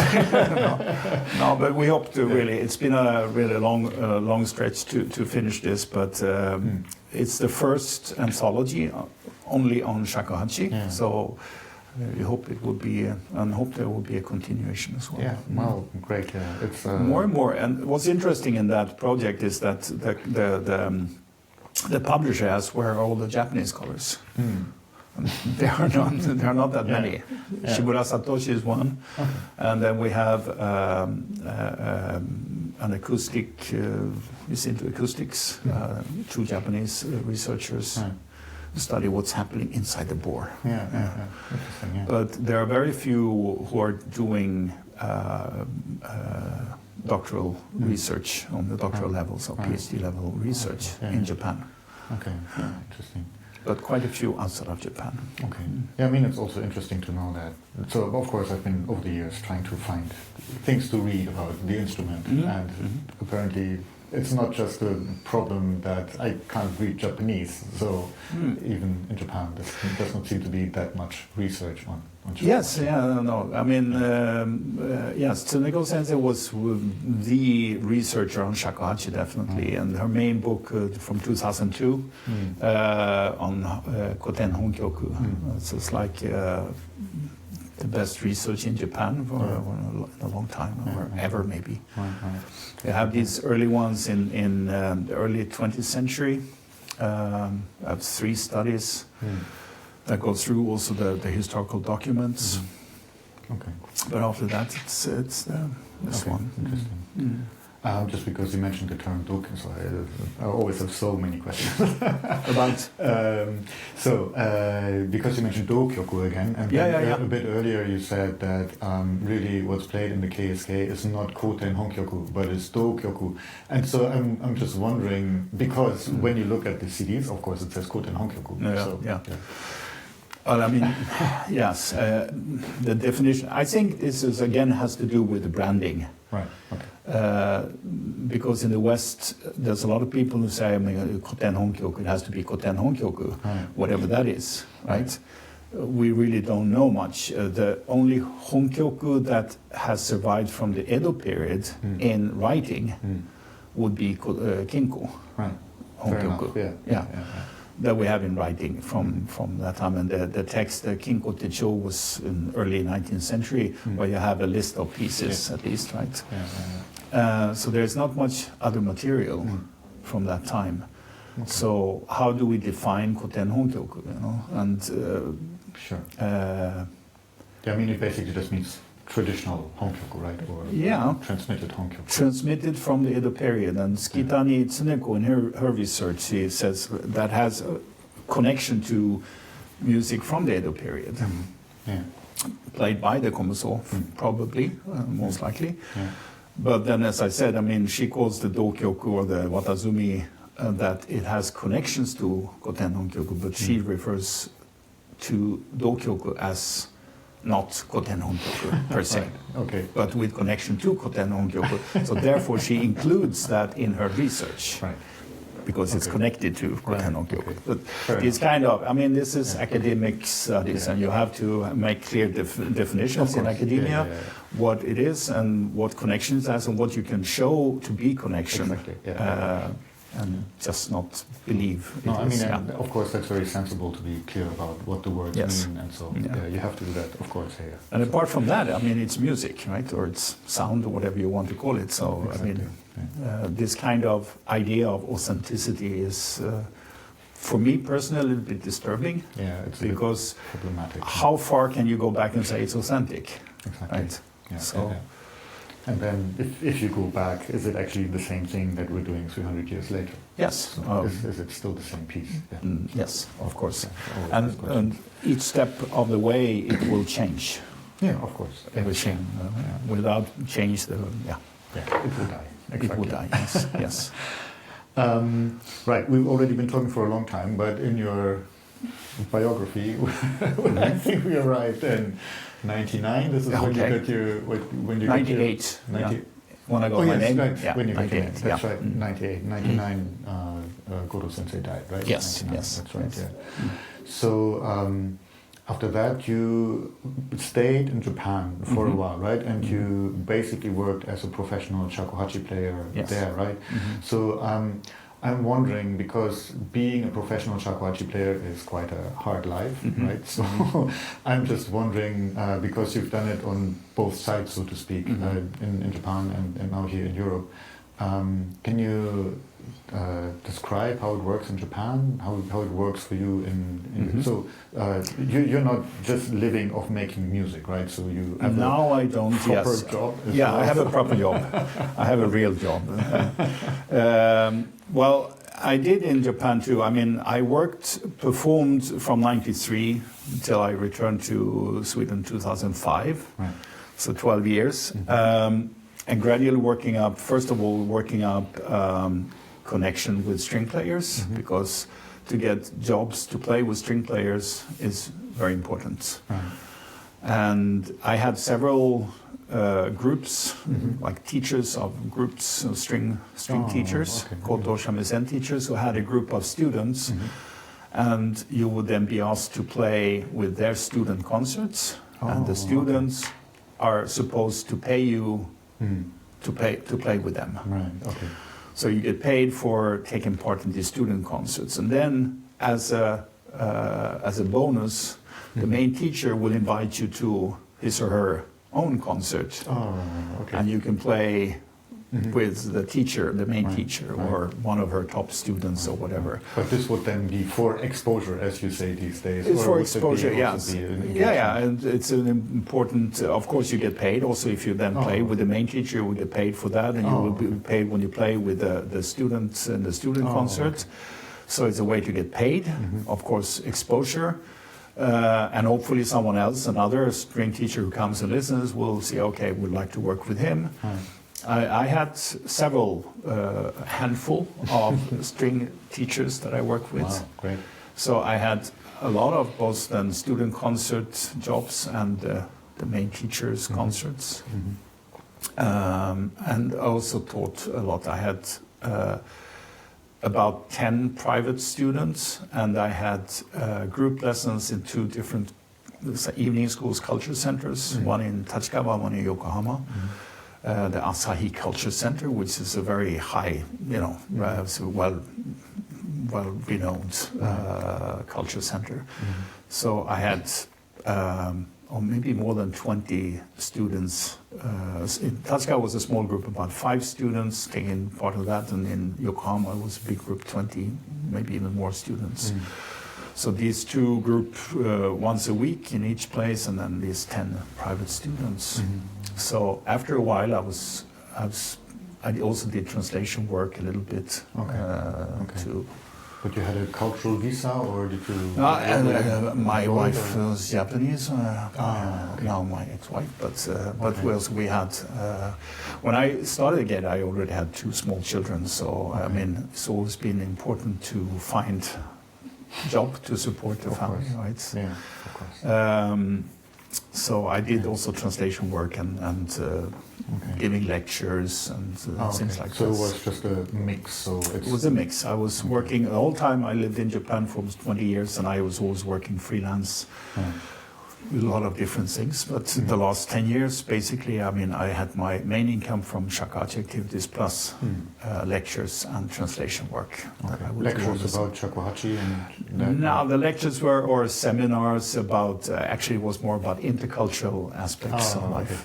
Lectured or gave seminars in Japanese, it's different, yeah.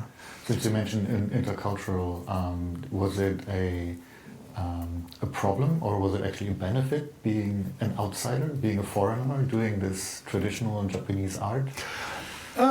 Neither nor, I would say. I've met people who have this idea that foreigners cannot understand Japanese culture, of course, but not very many. And Goro-sensei was so supportive of. I translated an interview with him when he got this question, can foreigners learn shakuhachi? And his answer was that if you put 5 people behind a curtain, one of them is a foreigner, and you have them play, from their playing you would normally not be able to say who is the foreigner.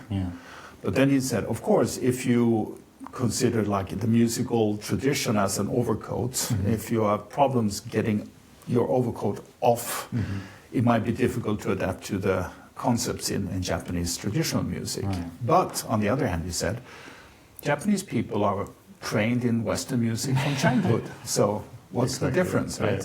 Can they take off their overcoats, thinking metrically instead of the concept of pulse in Japanese music? And the idea of not like harmonies, but other aspects such as like timbre and tension and release, these kind of concepts are more important in traditional Japanese music. So for him, it's like, it's no difference. It's just a matter of, can you find your way in this musical environment? I had one concert with one of Goro Sensei's. I was invited to perform in one of his top students, Tanaka Komei. And was local in the northeastern part of Tokyo, the Shitamachi, as it's called. And it was like a culture, and it was a big hall. And I was about to get on stage, and then he goes out on stage and says, soon you're going to see something strange. But I beg you, please do not listen with your eyes. Listen with your ears. And I said, oh, nice, okay. No pressure, I have to play well now. But that was the environment in Chikumeisha. that it was, of course, I've heard people in Chikumeisha choose like, have to, understand Japanese culture, blah, blah, blah. But it's, that is also, I mean, it's an evolving musical tradition. Exactly. So I never felt, I mean, as I said, I met these dumb people who have views about ethnicity and musical understanding. But it's not been something that I've cared about. Because I know I had support from Goro Sensei. So I mean, that of course. Yeah, right. Yes. I mean, who could argue against that? So, exactly. Yeah, it's a bit strange when that when that happens. So with my taiko group, I've experienced that quite a few times here in the West, where they are interested in hiring a taiko group, but they want the ethnic experience, right? Yeah. So they need people who look Japanese, and it doesn't really matter how well you play or not. So it's frustrating, but that's the way of the world. Yes, so it is a kind of racism. Actually, so to have this kind of also that orientalistic, and it builds on the idea of something. If you're, as you said, if you have some Japanese DNA in your body, you have a better understanding of the culture. So that was your professional shakuhachi life in Japan. So how does it compare to being, so 2005 you said you came back to Europe and back to Sweden. So how is it here? Yeah, I mean, it's not the same possibilities here, of course.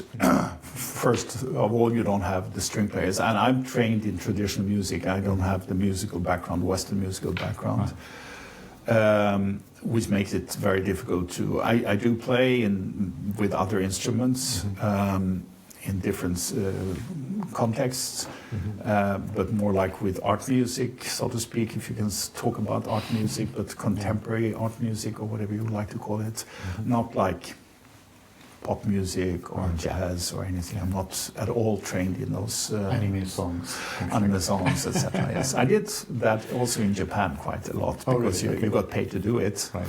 But here now I have a real job as well. So I work at Stockholm University. So I'm a researcher and teacher there, yes.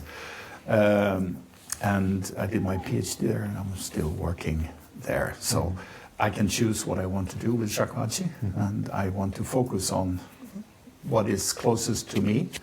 My name, Jinmei, so this mama, the natural flow of what I can do. That's what I want to focus on, and to continue to teach and to perform here in France, where we are now, and other parts of the world. And luckily enough, I mean, I've been able to contribute to the ESS, European Shakuhachi Society. I've been involved in World Shakuhachi festivals and workshops here, but also in other parts. I've been in Finland, and other parts, also in Sweden, of course. Great. Yeah, so in the interview with Christoph, we talked about Chikumeisha France already. So you are basically coming over twice a year, right, for workshops with Chikumeisha. And so now with Christoph, at least there's one other Chikumeisha teacher in Europe. Are there others as well? There are others as well. I have, with Christoph included, I have 3 shihan. Okay. We have Yerashimos Dimovasilis in Greece, and he is arranging now the ESS Summer School 2026 this year, so there will be a focus on Chikumeisha in that summer school. Right, great. Armin Lobeck in Germany, who lived, after he did his shihan, he went back to Japan. He lived in Japan before and came back to Germany, studied with me, and got his shihan, and then went back to Germany, to Japan, and lived in Japan for a couple of years, and now he's back in Germany. He's a cello player, so he's doing that, and he also performs shakuhachi here and there. Maybe not so actively, but still, I mean, he does perform shakuhachi as well. So we have Greece, we have Germany, we have France, and then of course not my student, but Michael Coxell, who studied with Mizuno Koumei and also with Yamaguchi Goro. So we are 1, 2, 3, 4, 5 Chikumeisha shihan in Europe. You have all the big countries covered. Yes, yes, yes. And then outside of Japan, you have Chikumeisha is fairly spread. Christopher Yome is in Hawaii, is one of his students. Chomei, Kai. I'm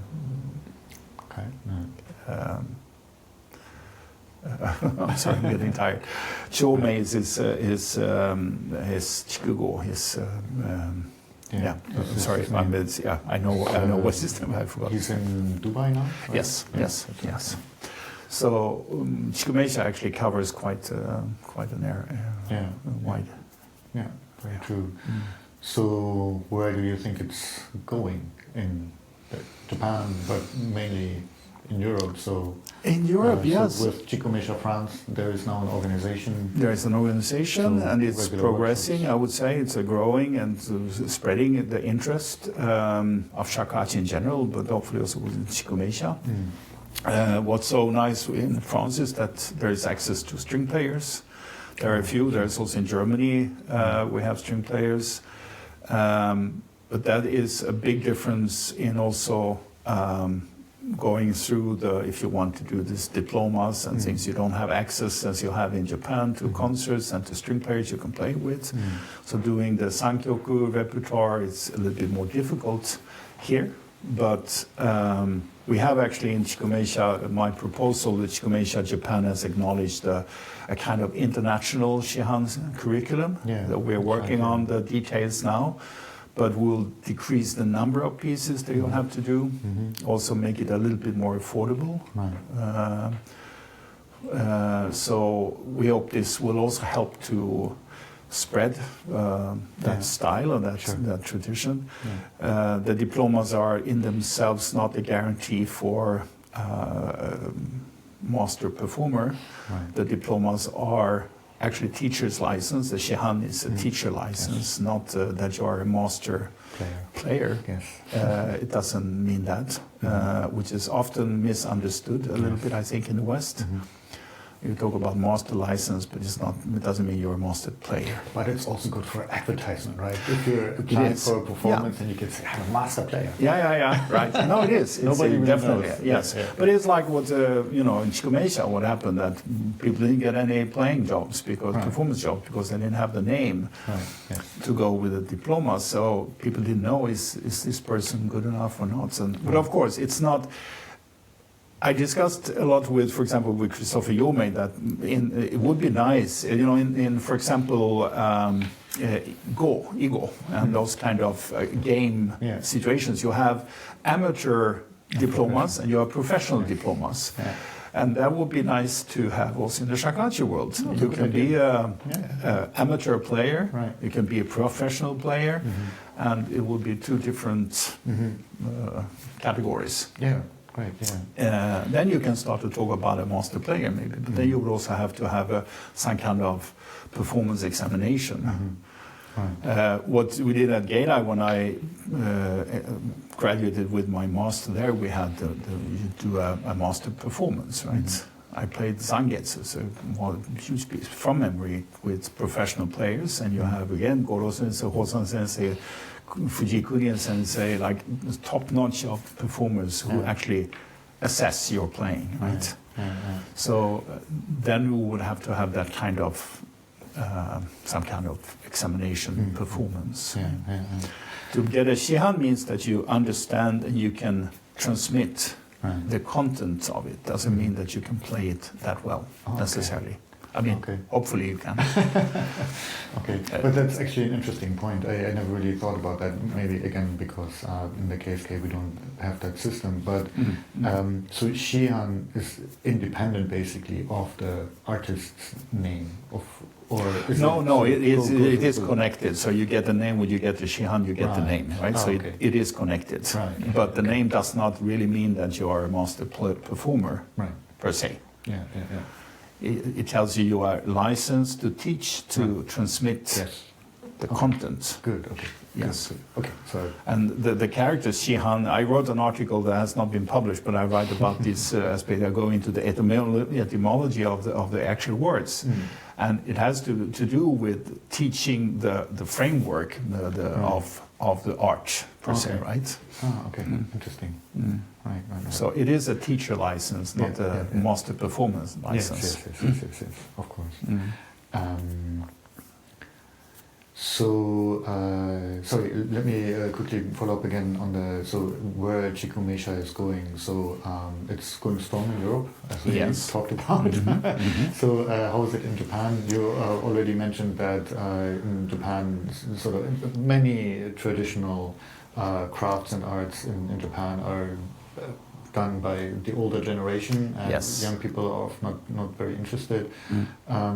So how is it with Shakuhachi in general? I think it's the same phenomenon. Yes, and Chikumeisha probably it's the same story. It's the right? same story. Yes. Okay.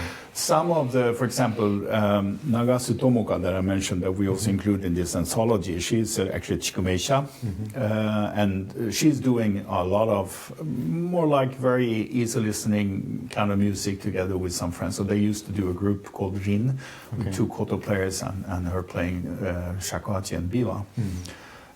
They did this, easy listening kind of music that they sold, and they were very, very popular. They sold a lot of right. Yeah. Okay. But she said that when people come to her, they say, "Oh, I want to learn the piece you played in this group."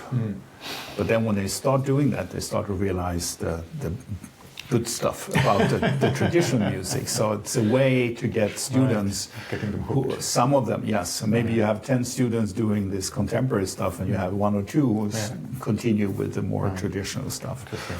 So it can be a way to lure people into the system, so to speak, and get hooked. You are caught. Almost like a drug dealer. Right, yes. Feed them something light, and then, Exactly. Great. But hopefully, and in Japan, you always talk about this reversed import that we talked about a little bit before. That the interest of this music can make it gain interest in Japan as well. So. Seems to be a similar story, so yet another topic, that apparently the young people in China are very into playing shakuhachi because it's coming. So it seems to be 2 things, right? So Japanese stuff is cool apparently among young Chinese, and so because shakuhachi comes from Japan, it's cool. But also because it's sort of this re-import, right? Because shakuhachi is considered a Chinese instrument, which, I mean, in its current form, I don't know, it's debatable, I think, whether it still is, but it's sort of, there is, and then there is this idea of thank you to the Japanese people for preserving our culture and how we take it back. Something like that. So, but a bit of that is going on in Japan as well, apparently. Yes, but from the West then. Yes. Interesting. Yes. It's interesting, I think, to see that those who are referring to shakuhachi as an original Chinese instrument and thank the Japanese people for preserving their culture, they prefer to refer to it as a chiba, which is a Chinese reading of the same characters. Right. Those who are more inclined towards the cool Japan aspect of it seem to be calling it shakuhachi. That's what I heard from some of my colleagues at the university. That I don't know what characters they write it with then, but they seem to at least pronounce it shakuhachi. Right. Interesting. Which is interesting, yes. And of course, it's a totally different music, and it's a different instrument as well from the chiba. Going back to the legendary stuff, because I've been recently for this anthology, I've been trying to go back to the Tang Dynasty historical records to find when the combination of characters, when it appeared for the first time. And you find these mystical stories about someone going into a room and then suddenly going up in smoke and disappearing. And a guy who says, well, I'll divide my shakuhachi in 2 parts so I can bring it with me in my coffin when I die. And these stories, and that I'm sure that the people who wrote the Kyotaku Denki knew about, and of course they knew about the historical person Fuke, who was kind of seems to be a historical person, right? So these, anecdotal, these stories of that time. It's still also, Fuke also lived in the Tang Dynasty. So I mean, these stories from the Tang Dynasty kind of helped to create these the mystical background origins and strange occurrences. Yes, it's a magical instrument. Yes, on many levels. Yes. Okay, so maybe just increasing the pace of your biography. Okay, now, yes. Because we've been talking for a long time. Yeah. I think we're both getting a bit tired as well. So you came back to Sweden in 2005. You said you started at the university. So now you're doing research there as well on Shakuhachi. Is that your main interest? Yes. So what topics are you mainly interested in your research? What are you mostly working on? Well, I've done a lot of course, historical research going into performative aspects. I've in this anthology now, I've been looking into the Zen monk Ikkyu Sojun, who lived in the 15th century and is supposed to have been playing shakuhachi. He did probably his poems. In his poems, the shakuhachi appeared several times. Yes. But he had also a very non-dualistic view on life in general, also on shakuhachi, probably seeing both the profane and the spiritual aspects of shakuhachi. And there is one Chinese poem which I've analyzed and where he has both these parts in four lines of Chinese. He gets all the popular, the emotional side of shakuhachi, and then in the second two lines he connects it to the Buddhist Zen Buddhist basically, and the shakuhachi providing the true essence of Buddhism. And so that's also one thing that, of course, was connected to in the Kyotaku Denki, his ideas. But his poetry is he wrote so many Chinese poems, almost 1,000 Chinese poems in collection. Wow. But there are 5 that talks about shakuhachi among them. Okay. A few, we mentioned Fuke. He has other flutes mentioned. I think flutes are mentioned in 12 of these 800-900 poems or something like that. Okay. So, interesting. But he was a very interesting character. So often referred to in the history of shakuhachi. So I'm looking into his poetry and his writing about the shakuhachi. Oh, okay, fascinating. Great. So etymological studies. Great. And you've also published some, what to call it, books, manuals on Shakuhachi and Chikumeisha Repertoire, I think. Yeah, so you've transcribed some honkyooku together with recordings and so as study material, right? Yes. That book, and I'm still working on the second volume. It contains 10 honkyooku pieces. Right. It started when I had workshops in Japan, actually, and for my students and other interested. And I started to give explanations of details because during one workshop there wasn't enough time to go through all the details, and people said, "Well, I forgot about this. How do you do this?" And so I started this series of workshops, and I prepared rather detailed explanations of how to play the phrases. When I came back to Sweden in 2005 and starting up 2006, 7, 8, started to get more involved in the European community of shakuhachi, I realized also that there are very few manuals of playing on a more advanced level. Yes, that's actually very true, Yes. So I felt I should do that because I had started on some of the honkyooku. And I started to go through the first 7 in the repertoire that we play, the order we play them. Right. And I took 3 a little bit more accessible pieces, or more melodic, a little bit more melodic pieces. Okay. And since I did have a few written already, I started to work on the others, numbering the phrases and describing each phrase in detail and writing. And then I was fortunate enough to get a job at the Swedish radio, and I could record all of these pieces in a very nice setting. So that was in 2011, it's a long time. I did recordings of another 15 of the honkyooku in 2017. Okay.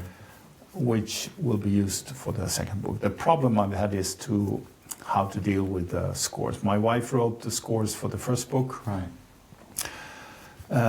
But that has become like, I don't know how to proceed there. She has not been very busy, so she hasn't had time to look into that. But Sure. Whether I should use the Miura score that we usually play, and then, yeah.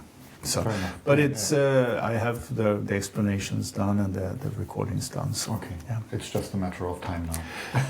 Yes. As always. As always.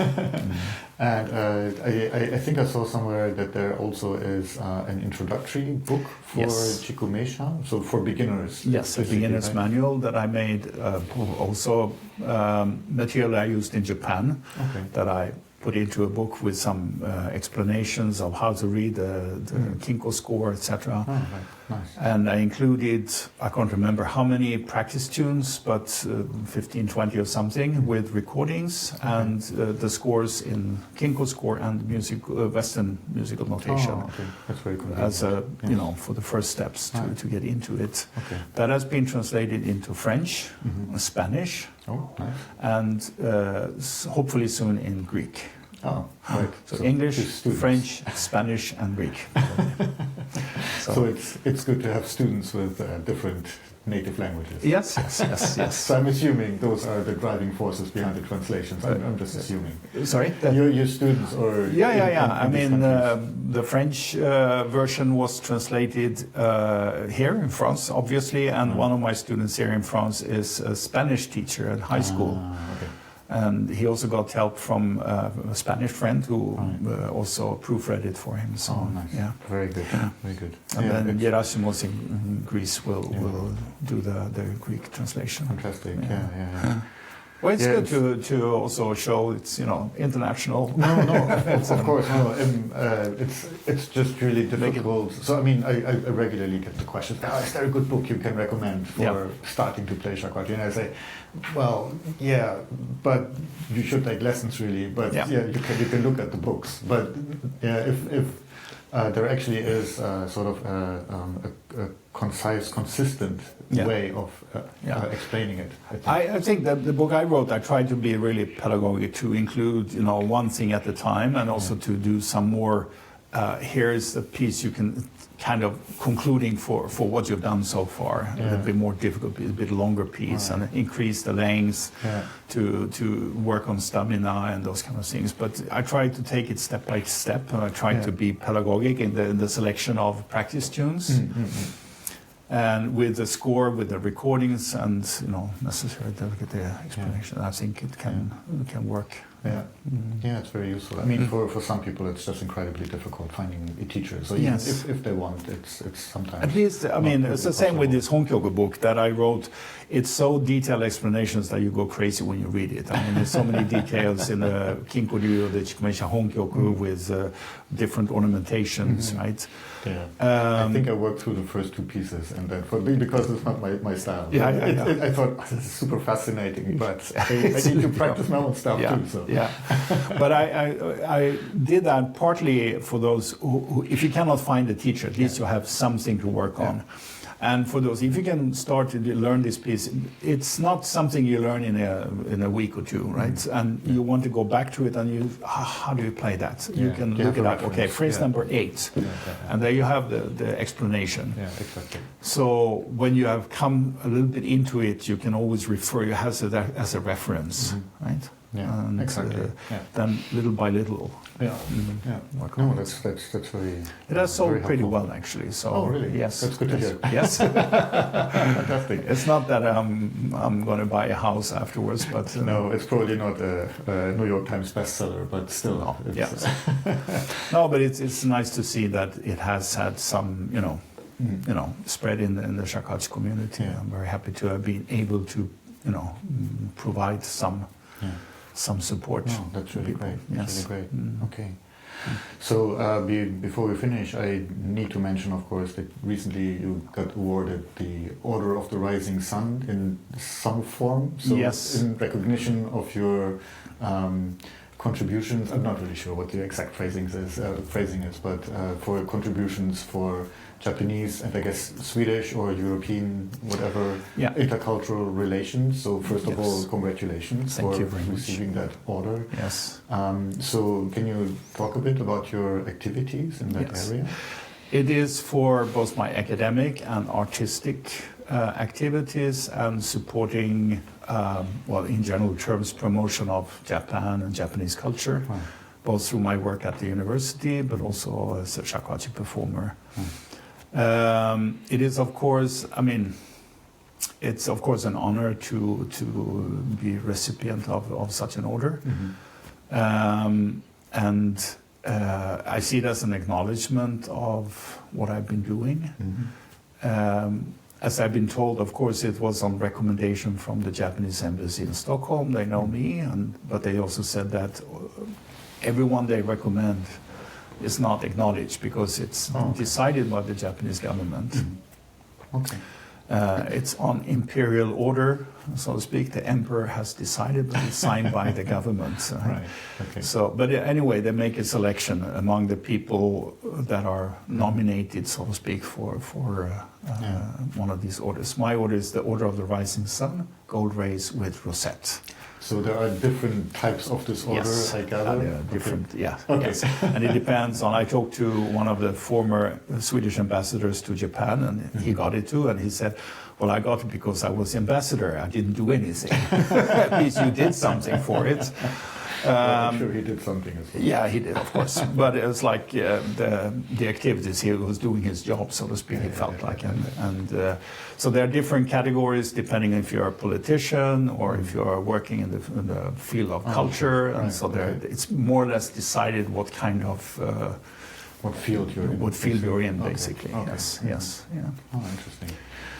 So there are not that many countries in the world, I think, who continue this kind of way of promoting people involved also in culture. Well, I think it's a good way to show that culture actually matters.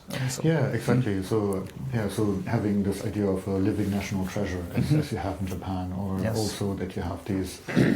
So in the UK, this is. Very popular that people go to Japan for 2 years to teach English, and so they usually form quite strong connections to Japan. So a lot, especially in the taiko world, many taiko players sort of did these 2 years in Japan and then came back. So I think this is a great thing about Japan or the Japanese government to really continue these. Cultural activities. Let's put it this way. They're not allowed to use the medal any place, but this red one here. Oh, you got it with you. That's the short version. Oh, very nice. Very good. Yes. And the other one, what's that? That's Stockholm University. Ah, okay. Yes. Very Japanese to show, like, on the kimono you have the family crests. Yes.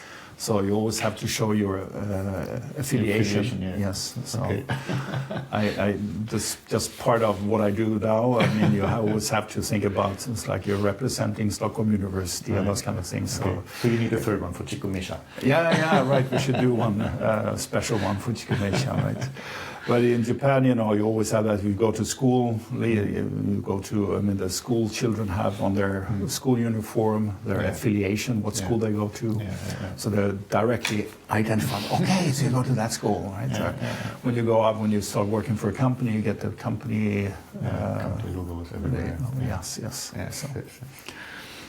Great. Yes. So, to finish off, is there any topic which you would like to talk about? A question that I haven't asked you? Many. Something that didn't come up during the interview? No, but there are many things we could talk about except for what we've been talking about. Of course, the characteristics of the Kinko or the Chikumeisha style, but I'm sure that's covered also elsewhere in these interviews. So many aspects of what Japanese, what it is, that's, cannot really answer, but some of the basic of the aesthetics of Japanese culture, maybe. But that's, you know, it's a big topic. So I'm pretty satisfied. That's great.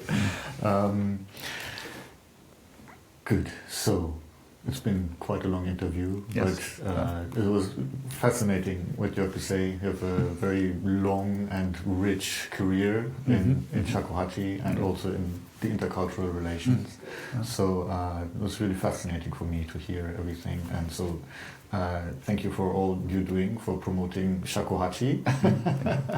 Because it's not, I mean, we joke about it, right? But it's not something you get rich with, or even sustaining your living by doing these Shakuhachi activities. It's just not possible. So it's always a labor of love, really, doing these things. Yes, so, it is definitely, yes. So, and in the interview with Christoph, I said I see myself and him as well as sort of second generation Shakuhachi players in the West. So there were the pioneers who went there and sort of acquired it, so who grabbed it from the Japanese teachers and brought it over. And we have a very comfortable situation, right? So even though I can complain about having to travel from Edinburgh to Paris to go to a Shakuhachi workshop, right? But I don't have to go to Japan. You don't have to sit on the Trans-Siberian Railway for 14 days. Exactly, no, but I think, as you mentioned, the second generation, there will soon be third generation Shakuhachi players in Europe. Yeah,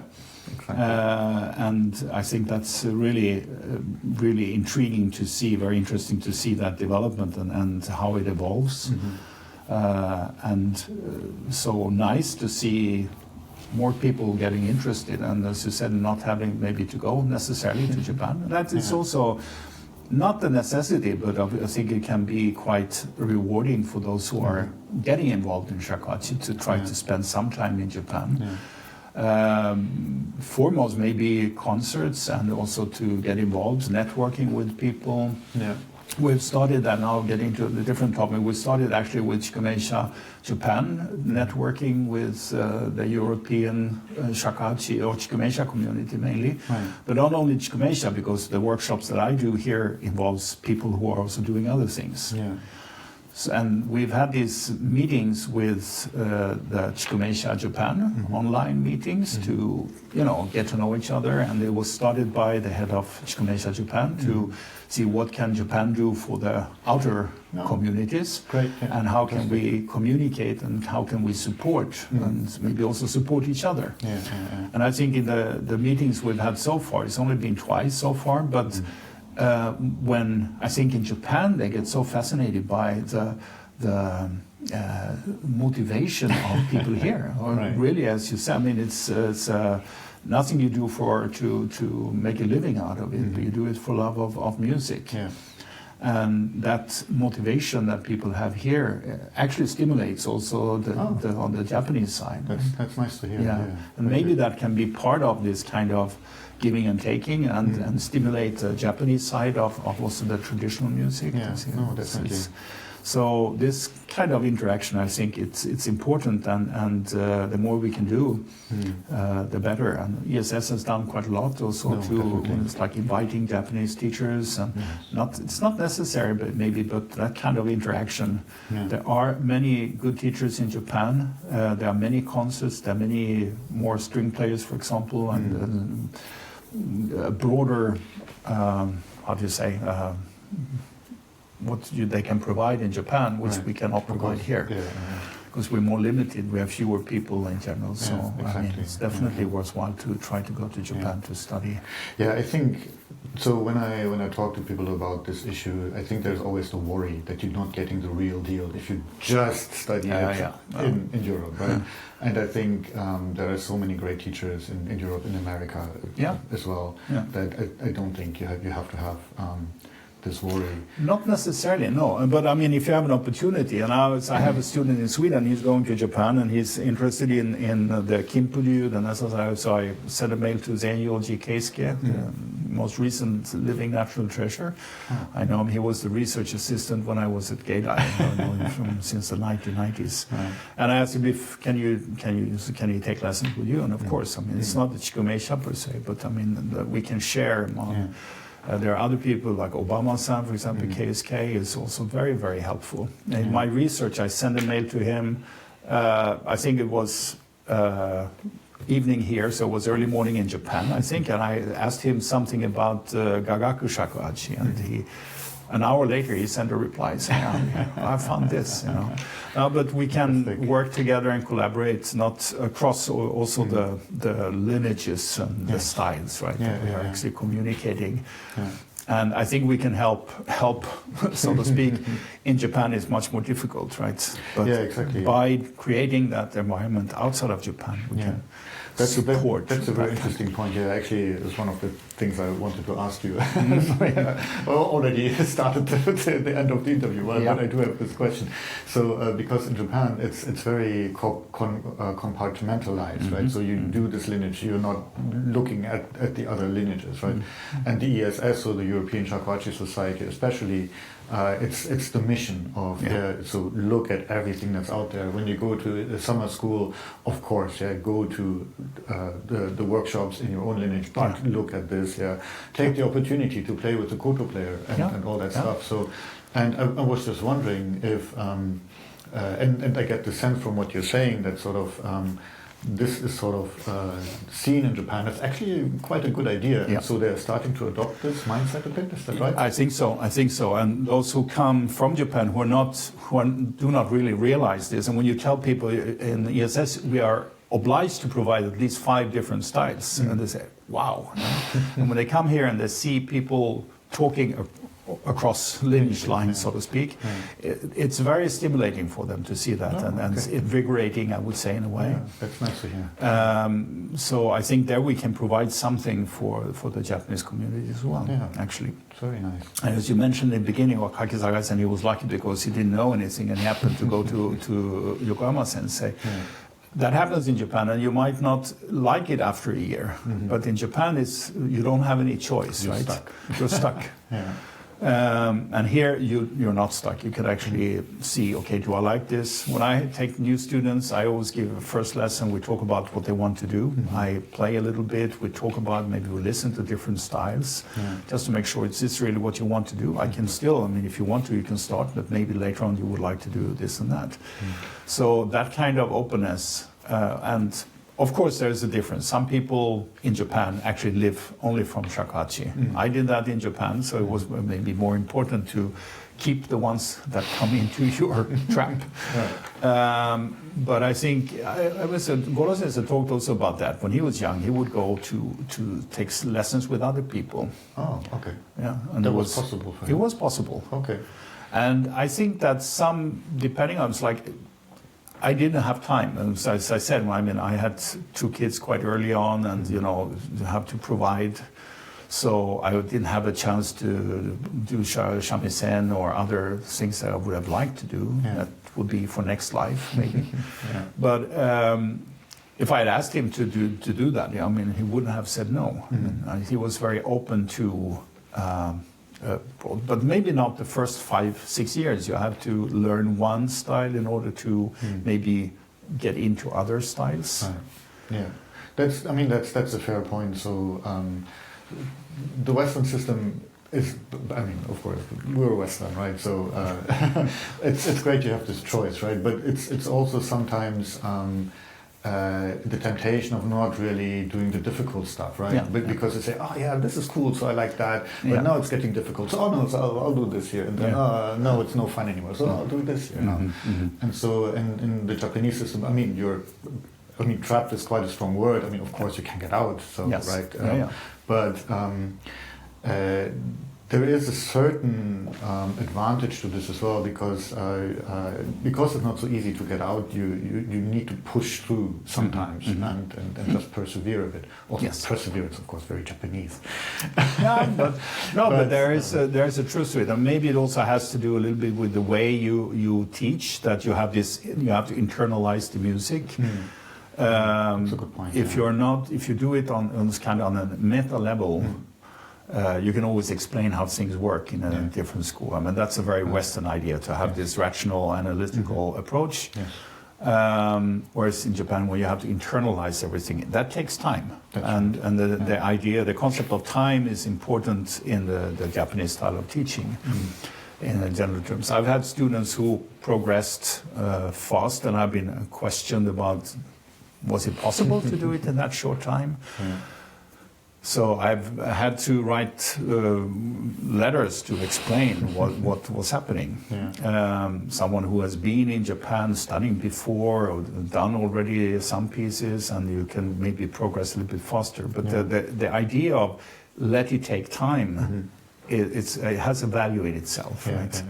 And I can understand that, because it's like, you have to be uncultured in a way, right? That's right. So we talked about this being showered with sound or with culture in a way, and that takes time to really get into the depths of things sometimes, right?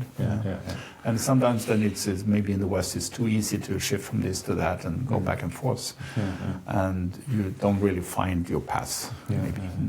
That's probably with all things in life very philosophical. Finishing point. It's about the right balance, right? Yes. Being on either extreme is probably not helpful. So okay. So thank you again. Okay. Let's not start up again, right? No. No more questions. But that's always, with me, that's always the danger. I always have more questions. So again, thank you so much. I can continue to talk. Well, maybe we continue at some other time. Yes. Okay. So thank you again, not only just for this interview, but also for everything you do for the Shakuhachi world. So thank you very much. Thank you, Markus, for having me, and also thank you for doing this, because it's important as well to keep the information flowing. I hope it contributes. Yes. Okay. So thank you very much. Thank you.